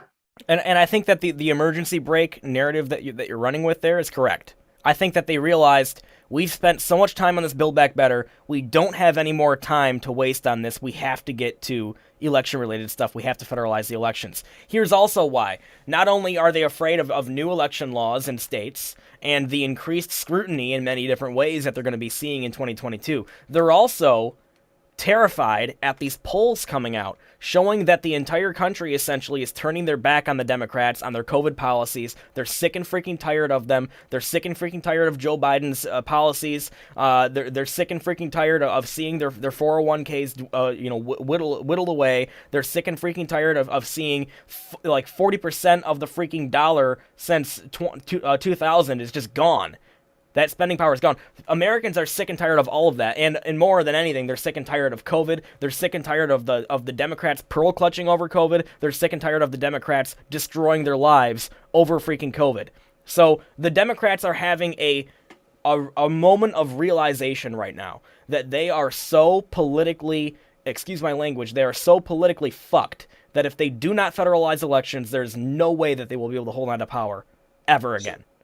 So how much do you read into the abruptness of the change, right? Like, so we both agree it's abrupt and kind of startling. How much do you read into it, man? Like, is it, in your opinion, is this like Is this a bigger representation of how scattered and like chaotic things are for them right now? Do they just not think it matters? Like, because sometimes I always go back and forth, right? Is it incompetence? Is it arrogance? Or is it straight up like chaos, and they're being coerced or kind of forced into like a tough position, and that's why they look so crazy sometimes. Like, because we both agree this is incredibly abrupt to do this midweek. It's not like they had a weekend and they came back on a Monday with like, you know what, like, here's a new strategy. This is like Monday and Tuesday we said this, on Wednesday it's completely different. It's odd. Well, okay, so like, how much do you read into it? And yeah. I don't read into it a ton, and it makes total sense to me. They've been trying to hound Kirsten Sinema and Joe Manchin into supporting their Build Back Better bill for a long time now. I think they finally realized there's nothing that they can do. There's nothing they're willing to take out of the Build Back Better agenda to make Kirsten Sinema and Joe Manchin support it, right? They realize now that Kirsten Sinema and Joe Manchin, or at least just Joe Manchin, is a hard no on the Build Back Better thing. I think they had that realization. And then they started seeing the polls coming out showing that people are sick and tired of their bullshit. They're seeing the election integrity cries from the Republican Party and Republican legislators across the country not only continuing but getting louder. You've got a lot of stuff going on right now in between Arizona. Hell, you've got the Arizona Attorney General looking into things. He's most likely going to end up indicting some people.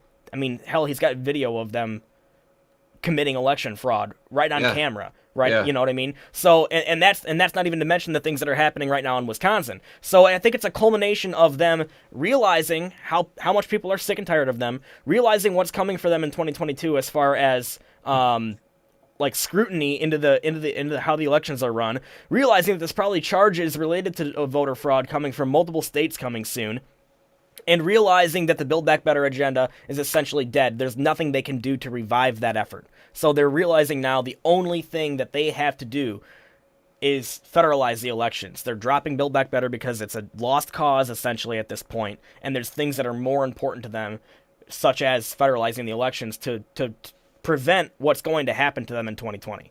I agree with everything you just said. Where I still find it surprising is that they didn't soften the transition. Like, it's a really abrupt transition in priorities. Well, they don't give a shit what anybody out there thinks, which is why they don't need to soften things up optically, because they don't fear the American voter.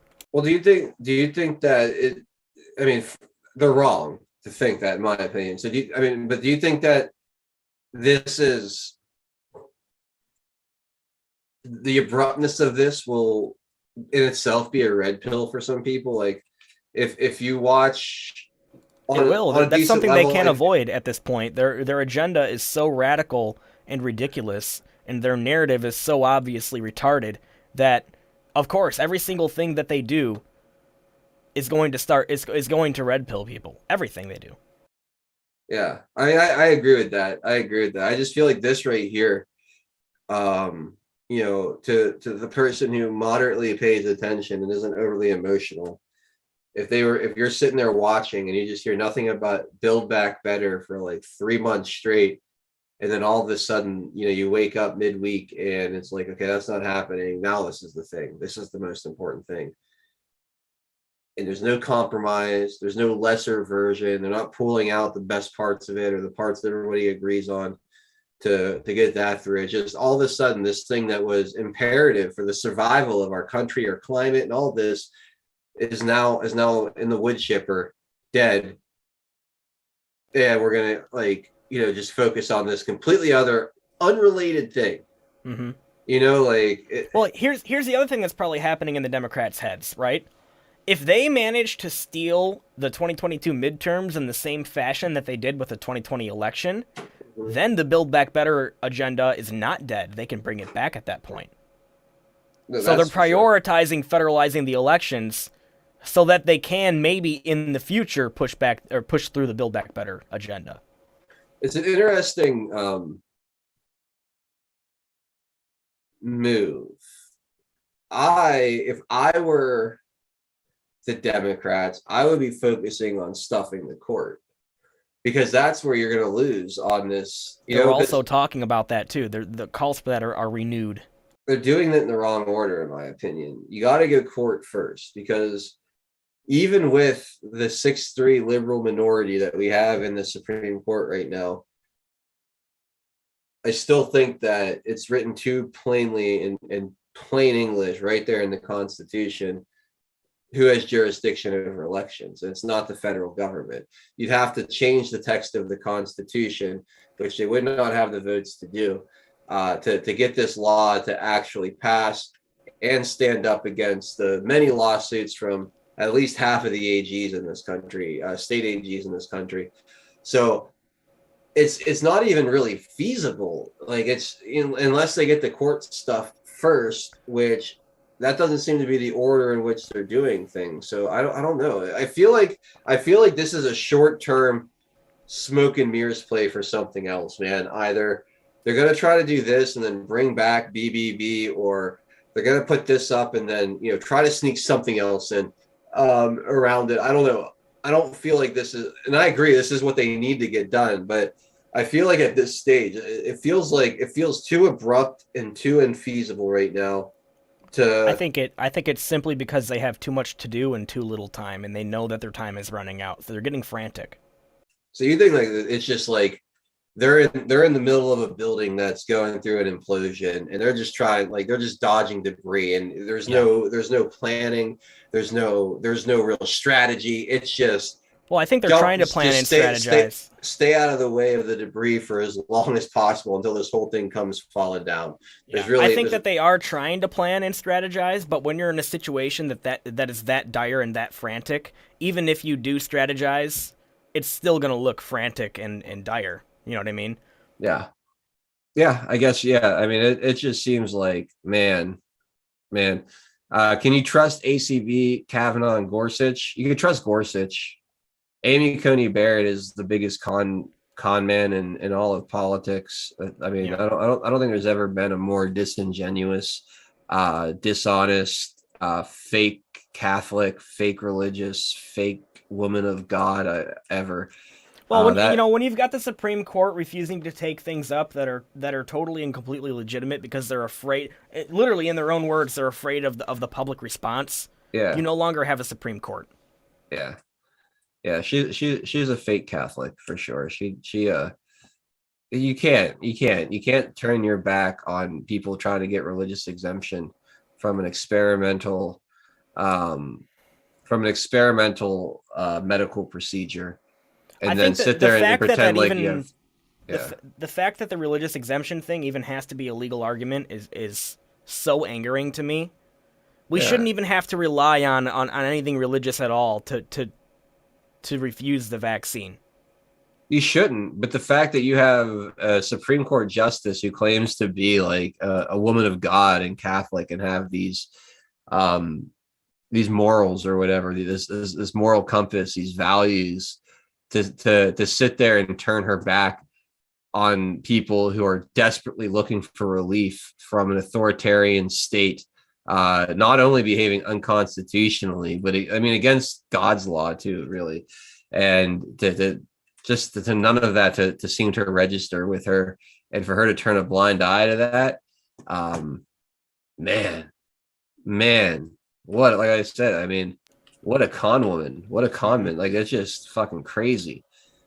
I thought for sure, like, look, with the election thing, like, as furious as I was about the election thing, it almost made sense to me in a way, right? Like, I do feel like this is part of what we're supposed to be going through. It was the 3 Trump picks that kind of went that way. And it's just like, it kind of felt like it was maybe not the worst thing in the world. But when you're talking about people's right to not get jabbed, like to be able to work and not be treated like a second-class citizen because of their religious beliefs, to ignore that, to not want to hear that, I can't sympathize with that at all. That's just so evil. That's so evil. So I don't know. It's the same Supreme Court that rejected a lawsuit to decertify the 2020 election because they claimed that the state suing for that to happen did not have standing. Yeah, and like that I said, is the most ridiculous ruling that's ever been made in the history of the Supreme Court. I mean, I agree. I understand why they did that more than I understand this one. That makes sense. Like, I understand why they went the way they went there more than this one. I could see the courts not wanting to get involved when it comes to the election, because that seems very political, and I just understand it. But you're talking right now about someone's basic human rights, and this is exactly where the court, like, there is no stronger jurisdiction for the Supreme Court to act than on this issue.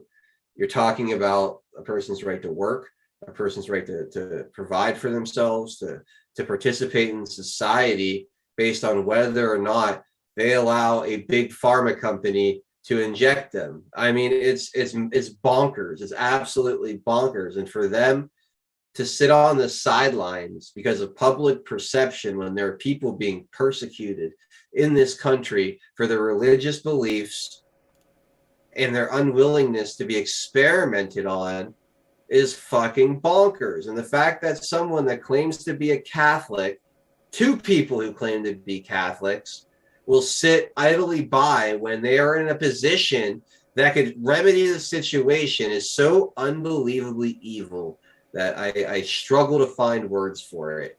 Yeah. You know, say what you will about Ruth Bader Ginsburg, at least she was upfront about who she was and what she stood for. She publicly told you that she was okay with pedophilia, bestiality, and the other perversions. She openly told you that she was for murdering babies, against owning guns, against free speech. She was at least 100% upfront about the socialist nightmare that she was going to be. Mm-hmm. You at least got it straight from her. Amy Coney Barrett might as well be Ruth Bader Ginsburg. In fact, it's Ruth Bader Ginsburg with a fake mustache on, with a disguise, and a bad one at that. Because not only, like, Ruth Bader Ginsburg, whether it was her or somebody else, Bill Clinton was going to pick a socialist. What hurts about Kavanaugh and Amy Coney Barrett is you have two lifetime appointments that could have been actual conservative, constitutionalist justices with a moral compass worth, talking about. Instead, you got Brett Kavanaugh, who they had to invent a fake sex thing to get the conservative movement behind him. And then Amy Coney Barrett, who, look, we all drank the Kool-Aid there. I think every last one of us did. Who, I mean, you couldn't have a more disappointing. So it's just, yeah, it just sucks, because you should have a solid 5-4 at the very worst majority right now. And it feels like we have a 4-3 minority with 2 swing votes. Yeah. And it's just a shame. It's a huge missed opportunity. It was. And, I think maybe we should have all had a bad feeling when President Trump came out and said, like, my Supreme Court pick is going to be a woman, right? Not that I have anything against women being on the Supreme Court, not at all. Yeah. But the fact that the appointment was made all about her being a woman and nothing about what her actual policy positions were or what her views on the Constitution were or what her moral compass was, no. It was because she has a vagina. You know what I mean? And I feel like President Trump, when he does things like that, probably needs to be called out. Because there is probably many other people he could have nominated for that position who would have actually helped us by this point in time instead of hindered what we're trying to do. Look, and he could have picked, I'm sure there was other women that would have done way better than Amy Coney Barrett. 100%. I have no problem with him wanting to replace a woman with the woman. Right, but what I'm saying is when he was parading that around in the media, because he was trying to deny the Democrats their like whole shtick of him being sexist. Yeah, I mean, look, right? He could have had that as his plan, and then just not publicized it, right? And that would have been fine. I agree. I mean, it's identity politics. It's not productive for sure.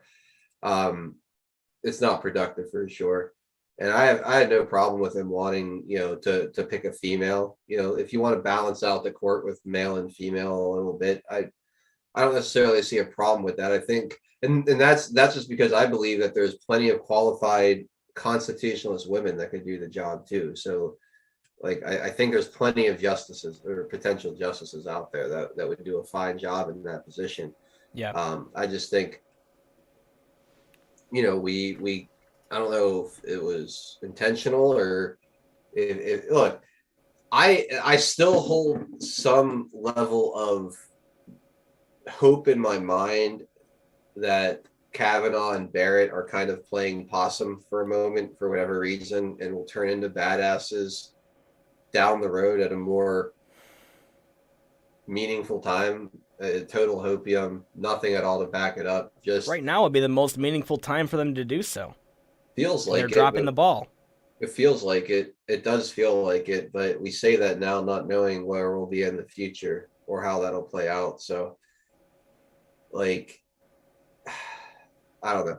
Like I said, it's hard. It's hard to say.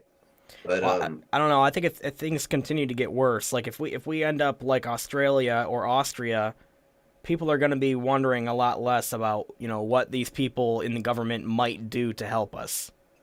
Yes. You know what I mean? Agree. Yeah. Like, yeah. I think at that point, people are going to be, putting militias together and shit. So. I agree. All right, so we're halfway through the show. Did you have anything else that you wanted to discuss? Anything else that I want to discuss? Not anything too crazy. My big thing today was the massive shift in priorities from the Democrats, really. So if you have something you want to go into. Well, yeah, I do have a couple things here. Unfortunately, a court is letting Biden's vaccine mandate for healthcare workers take effect in some states. A federal appeals court on Wednesday reversed a nationwide ban on Joe Biden's vaccine mandate for some 17 million healthcare workers. The emergency rule will take effect in 26 states due to the ruling from a 3-judge panel on the 5th U.S. Circuit Court of Appeals.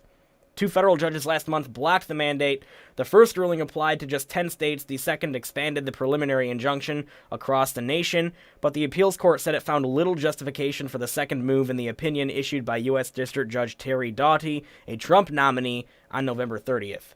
Doughty's order lacked a constitutional uniformity principle seen in previous cases like Texas versus United States, or concerns outlined in that case and others that patchwork rulings would undermine an injunction limited to certain jurisdictions, they said in a 6-page opinion. The panel that put forth the ruling consisted of Judges Leslie Southwich, a George W. Bush nominee, James Graves Jr., an Obama nominee, and Greg Costa, another Obama nominee. So essentially they've used a stupid... what's the word I'm looking for? Help me out here. A loophole, technicality. Yeah, technicality. They dropped the preliminary injunction on a technicality, but only for 26 states, which is I don't. It's unconstitutional for those states, but constitutional for look. It's so stupid. It is. It's so dumb. This is where it comes back to like common law. Like law should be easy enough for anyone from the garbage man to the college professor to understand. Like you should have no. It should be so simple and so easy. And the fact that like I didn't understand a word you just read about why they decided that was or wasn't or shouldn't be allowed or why. Like it's all nonsense. It's like it's just so simple. Do you have freedom or not? Like what does that Constitution say? All of this mumbo jumbo about standing and this and that to like get around the heart of the question is incredibly annoying. And it shouldn't be like this. You know what's incredible to me? It's only conservative ideals that get erased from courts due to technicalities. I've never seen a liberal policy get struck down due to a technicality in my entire life. I agree. I agree. I mean, I don't follow things all that closely, or haven't followed things all that closely my whole life. So, there might be I might have some blind spots on that, but all of these like particular types of moves seem to go in one direction and only one direction. So I would agree. It's like your basic. It's like your basic battle though, of like good versus evil, right? Like the evil side is always going to take liberties and push the boundaries of what they can get away with, while people on the good side are going to typically stay within the bounds of what they're supposed to be doing, and always at a disadvantage. So right, it's more of the same. So here's another thing here from justthenews.com. The National Archives has unsealed nearly 1,500 documents on the JFK assassination. There's still 14,000 under review. Now, I know that you were upset with President Trump for promising to release some of this stuff and having it never happen. Yeah. So I'd love to get your take on this. I got probably no point in reading the details there. I mean, it's pretty cut and dry what it means. So yeah, go ahead. I'd love to hear your take on it. And why do you think the Biden regime is choosing to do this? It's interesting. There's clearly some element of the intelligence community that's still pushing for transparency. Like, I don't trust the intelligence community. It's obviously very corrupt at the top, but there's obviously still some level of people there working for transparency. There's obviously entities all over the place suing the government, Freedom of Information Act for information. So I don't know what the catalyst is and how that all works. But you see it right there, right? 10%, roughly 10% of the documents related to the assassination of an American president 60 years ago, and we're begging for 10% of it as if it's not information that we should all have a right to see anyway. They talk about national security, and does that really make sense? Who's still around from then? Who are they protecting? Right. Why can't we know? Like, who's still in the government from back then, still operating 60 years later? Why can't we know that a government of comprised of completely different people, media comprised of completely different people? Why can't we know that what they were up to and what they were doing? What's the number one reason governments hide information? The real reason, or the reason they tell people? The real reason. Because they're guilty of something. Exactly. Yeah. When you ask who are they protecting, they're protecting themselves. Right. And this is again like why I got so furious with President Trump about this. It's like he has unilaterally had the power to release all of that. And it's like the people deserve to know. You represent the people, yet why are you taking orders from the intelligence community, or why are you negotiating with these terrorists when you should just be exposing them to the people the way you promised? And it's a big disappointment, man. It could go back to what Chuck Schumer said, right? If you cross the intelligence community, they got 6 ways from Sunday getting back at you. And I guarantee you that he's correct in saying that. That goes back further, right? Like, Brett Kavanaugh had a role in sealing many of these documents much earlier in his career. There is a whole, I can't remember who it was suing the government trying to get certain of these documents released. It came down to Brett Kavanaugh's decision as to whether or not these would be released. And he ruled to seal them back well before Trump ever entered the picture. So put that together, right? Put that together. You have George Bush Sr., who is there. George Bush Sr., who was there when Kennedy was assassinated. His son nominates Kavanaugh, if I'm not mistaken, to the bench, a lower bench. He seals the JFK records that Donald Trump promises to unseal.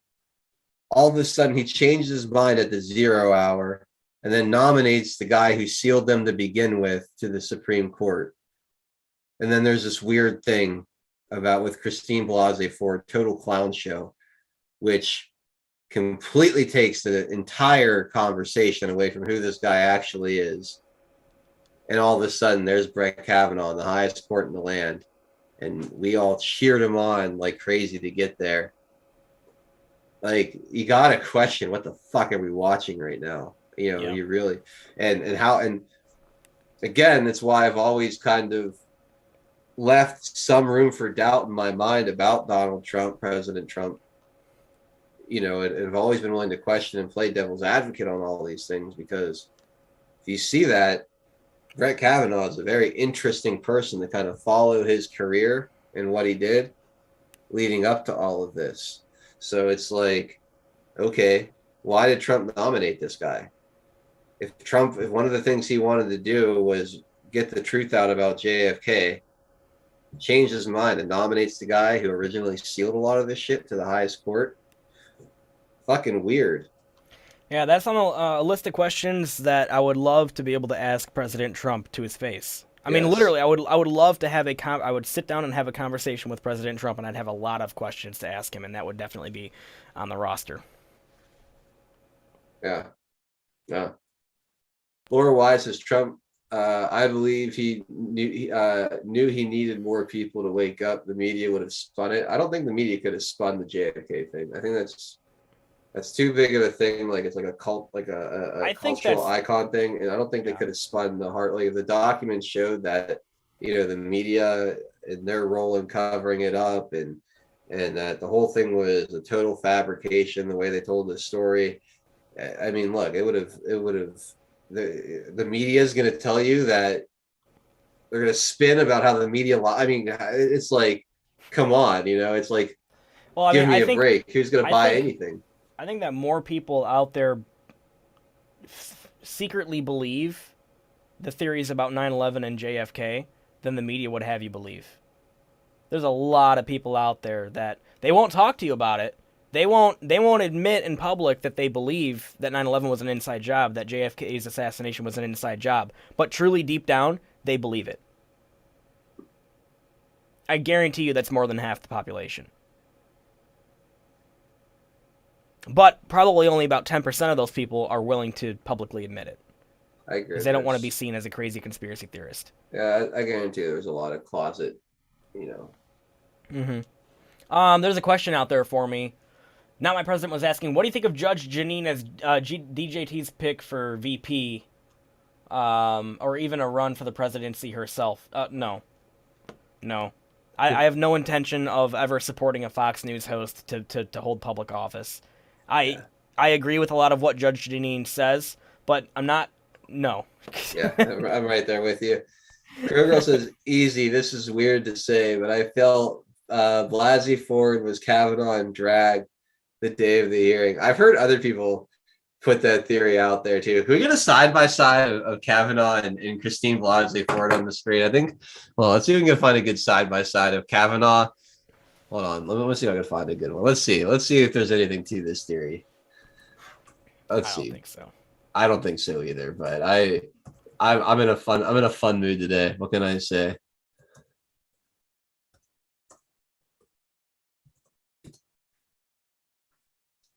Let's see here. Oh, this is perfect. All right. Let's see. Are they the same? Not in the slightest. Look at the neck. Dead giveaway right there. The neck. Yeah, the neck is obvious. Around the mouth looks completely different. The noses. The crease like on the brow at the base of the nose. Blasey Ford does not have one of those. The eyebrows are completely different. The forehead is completely different. I mean, look, that would be an incredible makeup job. Dude, Hollywood does do some pretty incredible shit with that stuff. I mean, they can literally make you look like a completely different person with a latex mask and everything. But yeah, you'd have to ask, like, why? Why then? Why would Brett Kavanaugh essentially pose as somebody trying to take down his nomination for Supreme. It doesn't make any sense. Yeah, I don't think so. Like, I'm looking at these pictures, like it doesn't make any, none of it makes any sense. I think this is one of those internet conspiracies that are fun, but there's really nothing to it. Yeah. I don't see it. I don't see any resemblance on any part of them whatsoever. Any part of it whatsoever. It's fun. It's fun. I'm glad we're doing it because what the hell? Why not? At this point in the day, I'm pretty much shot anyway. So we're gonna get featured on like Media Matters now. Oh, good. I hope so. I hope that that's what they're doing with their time is watching us right now. If they're watching, dude, I covered an RT article the other day, and I said, like, all right, Alex Kaplan, if you're watching, here you go. You can call me a Russian bot all you want. I'm covering RT. So funny, but yeah, I don't think so. I really don't think so. Crow Girl. Here's another thing that would have been good news if we didn't have Joe Biden in the Oval Office. The Senate has passed legislation to prevent dishonorable discharges for unvaccinated service members. And you know exactly what's going to happen if this ever made it to Joe Biden's desk. He would veto it immediately at the request of his handlers. Why do you think the Senate passed it? Because 2022 midterms are coming up, and they're desperate to convince the American people that they're worth voting for. And they knew Biden would veto it. You notice how like the Republican bills are super badass and Democrat controlled Congresses. Like, Republicans start passing bills like anyone can buy a tank and a rocket launcher with this bill, and they're like, like big tech is illegal in all states. Like they're not allowed to censor anything. When there's no chance and not a snowball's chance in hell that their shit will pass, they actually do what we want. Yeah, you start seeing bills to like end the Fed and put us on the gold standard and all these super heroic agendas. And then the second Republicans get power, like all of a sudden, like, oh wait, what? I lost my pen. I want to write the bill. I just can't find my pen, guys. Sorry. I hope I find it before 5 years passes and I lose my seat. Yeah, and the Lindsey Grahams of the world will still go on to Sean Hannity and say, I'm gonna get to the bottom of this, and then of course never to get to the bottom of anything, while the American people continue cheering him on. Yeah. I was gonna make a really crude comment about the only thing Lindsey Graham gets to the bottom of, but I'm gonna just go ahead and. Oh God! Thanks for the image there. Thank you very much. No, I said I wasn't gonna make the comment. I'm restraining. I don't think you heard me. Oh my God. All right, so let's see. We got 10 minutes to go. Oh, here we go. We got a clip of Joe Biden. He's asking, "What's the big deal? What's the big deal? Just take the vaccine." Have you seen this? No. And so everybody talks about freedom and not to have a shot or have a test. Well, guess what? So how about patriotism? How about making sure that you're vaccinated so you do not spread the disease to anybody else? What about that? What's the big deal? The big deal, Joe Biden, is that tens of thousands of people are dying because of these shots. That's what the big freaking deal is. Oh, and you guys continue, even when the CDC admits this shit, you continue lying about it. That's what the big deal is, Joe Biden. We don't want to die. We don't want myocarditis. We don't want pericarditis. We don't want to be sterile. We don't want pulmonary embolisms. We don't want a slew of different neurological issues, including Bell's freaking palsy. That's what the big deal is, Biden. I mean, good God.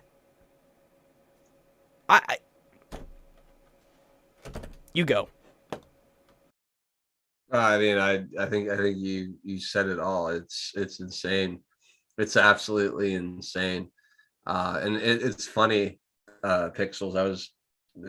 It's gonna get so much worse as an issue. Right now, today is as popular as vaccine mandates will ever be. Like, they're at peak popularity and they're incredibly unpopular. And they've already gone past peak popularity. It's much lower than that now. Well, it's only got one direction to go, because I'll tell you this. I was talking to somebody over this past weekend. I don't know, stop me if I already told you this story. I was talking to somebody who I do not see eye to eye with, who I'm pretty close with, and I was showing them an article from the American Heart Association about, some of the things that they're seeing. And this person had recently gotten boosted, and we had conversations about, the vaccine and mandates and things like that. And they said to me, I got the booster, but, I don't know. I don't know when I'd say enough's enough. At some point, I'm not going to want to get any more shots. I was like, oh, is that right? And they're like, well, yeah. And I was like, huh. So you probably should stand up for my right not to get the ones that I don't want to right now, then, because if you want to be able to say no later, you better make sure I could say no now, right? Dude, to watch the epiphany just like show up on this person's face, someone that like is very hard to get to sometimes. To watch the epiphany like hit their face as this conversation was going on was beautiful. It was beautiful because I'm like, holy crap, like this is going to be very real to people, because they're asking them to get a booster, and there's every booster there's going to be more and more people that kind of fall off of the willingness or the compliance, and it's going to be fun to watch more and more people exit that part of the mob, and because they're not going to slow up on it. This is all part of their transhumanist agenda. Yeah. So I think that the rubber is going to hit the road in a big way. Yep. And all the more reason why the Democrats are pushing now to federalize elections, because they realize that especially on the COVID issue, they don't have the support of the American people. Like 6% of the American people like what they're doing right now with respect to COVID. 6%. Well, you have, and this is what's so beautiful, is I'm a data guy, and numbers don't lie. Numbers don't lie. Right now, you have Biden responsible for more COVID deaths than President Trump was. He's overseen the country through more COVID deaths. And he was asked about that today by some reporter, and he laughed and walked away. Yeah, correct. Yeah, but he's responsible for more deaths. He's had the benefit, quote unquote, of the vaccine, right? So it's like, if the vaccine's not slowing it down, and Biden and anything that he's doing is not slowing it down, people, at some point the cognitive dissonance has to wear off. It just has to. It just has to. It gets to a point that even the most true believer, social justice warrior, CNN watching, MSNBC flag waving psychopaths are going to have to see that this is nonsense and that none of it adds up. And like I said, cognitive dissonance is a hell of a drug, but it only goes so far. Mm-hmm. And I think we're getting to the point where it's going to start breaking for people. And I think it already is. I think we've just yet to see the actual. Oh man. Damn, that sneeze like almost came and then it disappeared. I hate it when that happens. Just get it over with already. Sneeze. Anyways, no, I think that's already happening. We just haven't really seen the fruits of it yet. And of course, that's one of the things that they're trying to shield. Because if more blue-pilled people are allowed to watch other people who have been blue-pilled switching over to the red pill team, that's only going to encourage them to switch over themselves as well. So of course the media is not going to show. They're going to go to great lengths to make sure that people don't see others waking up. I agree. So yeah, and they've been trying to do that, but lately, even in the left-wing polls, they're starting to lose their ass. And that's when you see that going on, that's when you really know. That's when you really know how screwed these people are. When when their base is turning against them on the issue of COVID, especially, even in the left-wing polls, I mean, good God, you want to ask me why they're working on federalizing the elections? Like, that's why.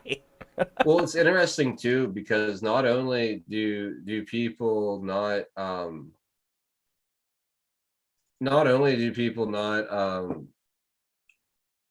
trust or trust the way they're handling COVID. It's not even an important issue to them anymore. Like when people are asked what are the most important issues, COVID's coming in like third, fourth, fifth. You know what I mean? You know why? You know why? Because since 2000, the dollar's lost 40 cents of its buying power, and 10 cents of that has happened in the past year.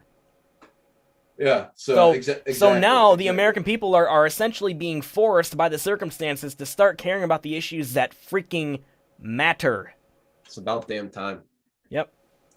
Spectre jumped in here towards the end. Spectre, did you have something you wanted to add, or are you in here to do like technical stuff here for the show? I am going to do a little cleanup here when you guys are finished. There's a little bit of a weather event playing out here that I want to bring up and get in front of the audience here before we go off air. So whenever you guys are finished or what have you here, I'll probably sneak back in and show a couple things going on.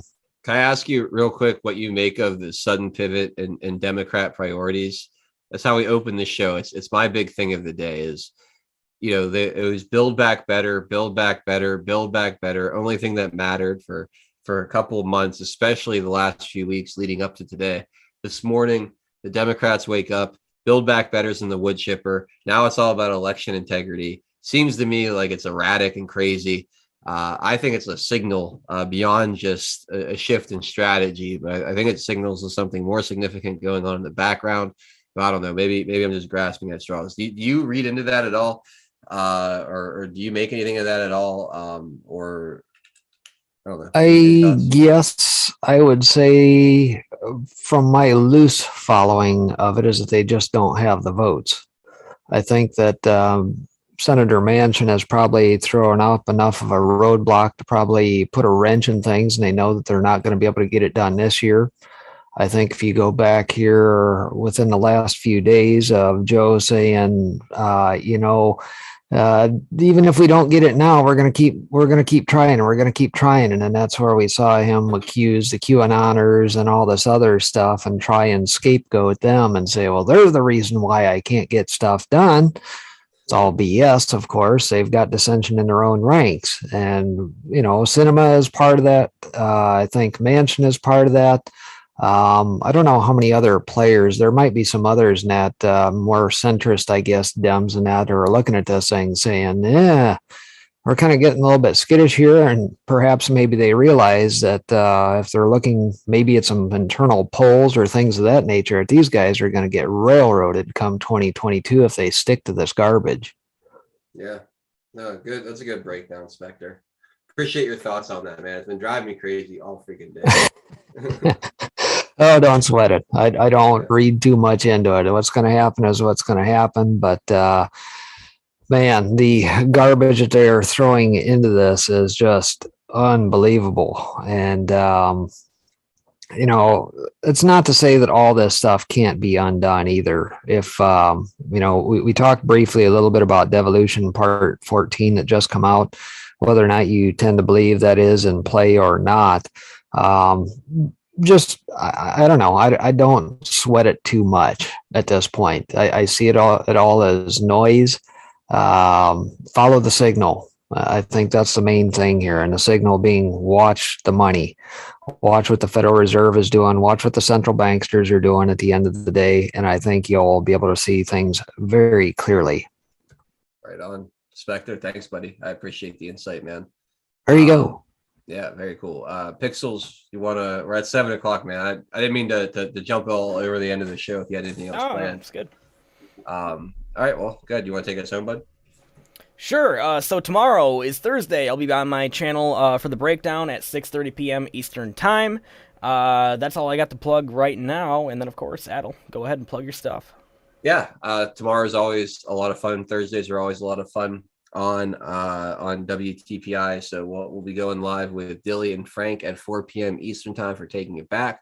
I believe you'll have Pinata and Tennessee Homesteader kicking it here on the 5x5 network for a couple of hours leading up to that. So that's always a good time on Thursdays. On Friday, our normal 4 p.m. broadcast. We'll be doing our deplorable discussions. Spectre, always hope to have you in there on Fridays, like you've been in the past. That's been a lot of fun, man. So if you're around, would love to have you in there. Of course. Yeah, that'd be cool. And then I think I gotta look at what time everything is, but there's a chance I won't be able to do the Saturday thing. There's a birthday party that I'm going to be going to, so I don't know what time that is. I have to look at when everything is and if I'm going to have time to do the Saturday morning chat. But anyway, that's it for me for the rest of the week. John. Well, I think that's it for us. Much love, guys. Adel, I'm gonna DM you a Zoom link because I just have to show you what I've been working on. All right, man. That sounds good. All right. All right. So peace out, guys. Take care, guys. Appreciate it. All right, Spectre. We'll talk to you later, buddy. Live chat. Have a great night. See everybody. Sounds good. All right, everybody. Appreciate you sticking around here for just a little bit longer. The reason I jumped on here is to kind of bring you up to date on a little bit of a weather event that is playing out here this evening. Let me bring up the maps here quick. Show you what I mean. It seems, I talked a little bit about this on the broadcast here this morning about how the weather net has a chance of kind of perking up and doing exactly what it did Friday night into Saturday morning. Obviously, if you recall, we talked about the storms that hit all the way across Arkansas, Missouri, into Edwardsville. If you remember the Amazon plant and that got hit, the distribution center down here in Mayfield, Kentucky, parts of Tennessee as well.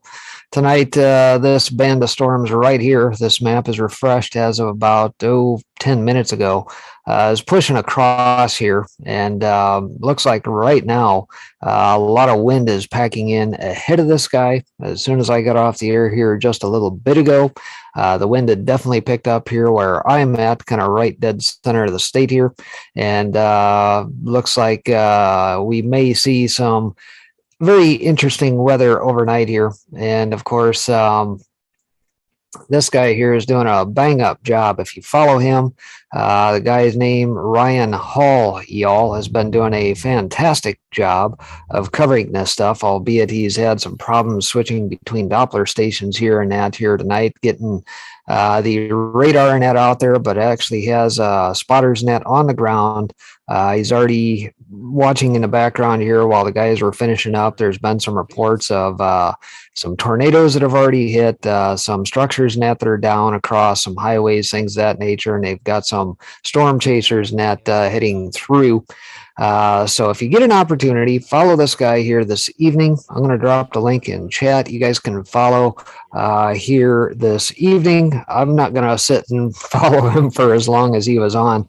We caught him Friday night, and he was literally on air for about 5 hours tracking the storms from Friday night before he finally decided, hey, I need to go take a leak, and actually let the broadcast go and went and done his thing, came back, and I don't know how long he went after that, because frankly, I lost power Friday night into Saturday morning, and I was without power here for about 6 hours.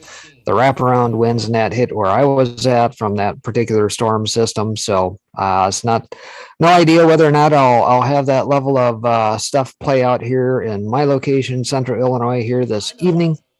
But we've already gotten alerts from our power company, and that says, hey, from 6 p.m. tonight till morning time frame, we're under a bit of a advisory, I guess, for potential power outages, storm damage, things of that nature.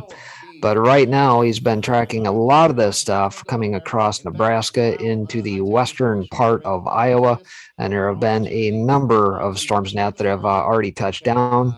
I believe that Des Moines at the moment is probably in the crosshairs.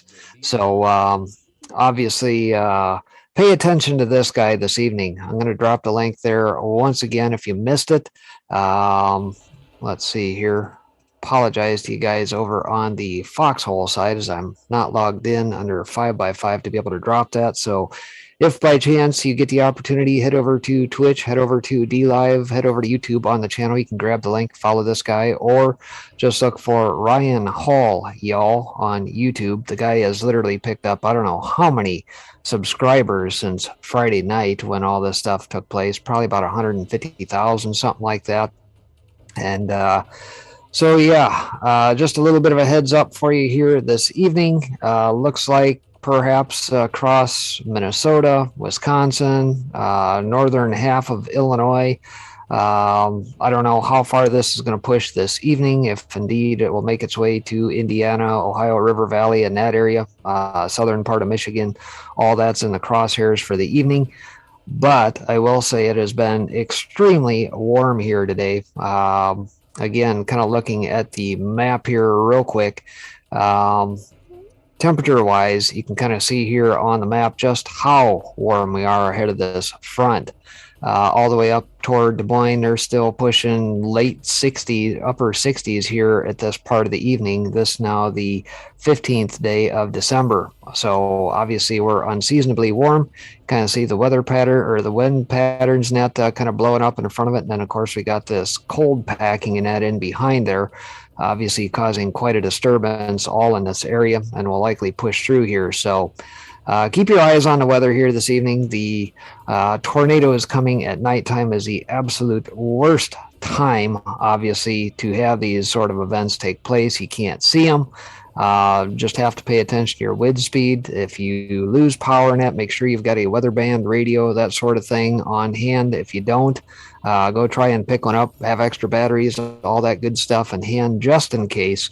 And if you have power, if you have internet, like I said, perhaps tune into this guy. It's been doing a bang up job here as of late, tracking this stuff and doing a fantastic job of just in general keeping people informed.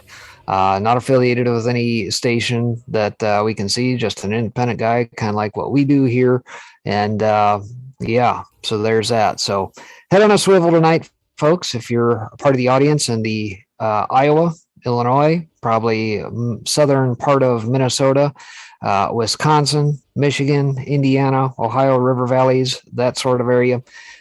Keep it tuned here tonight and stay safe. God willing, I'll be back in the morning. If I don't lose power, we'll have more coverage of the effects of the storm blowing through, whether or not anybody will have some reports, things of that nature, and that coming through with various damage. We'll have to see in the morning, but we'll talk about that here on my channel in the morning, 9:30 a.m.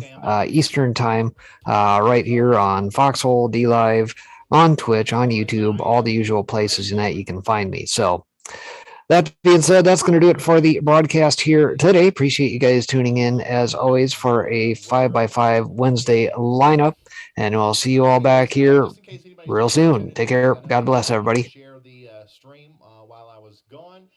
Welcome to the Ryan Hall Y'all YouTube channel. I do the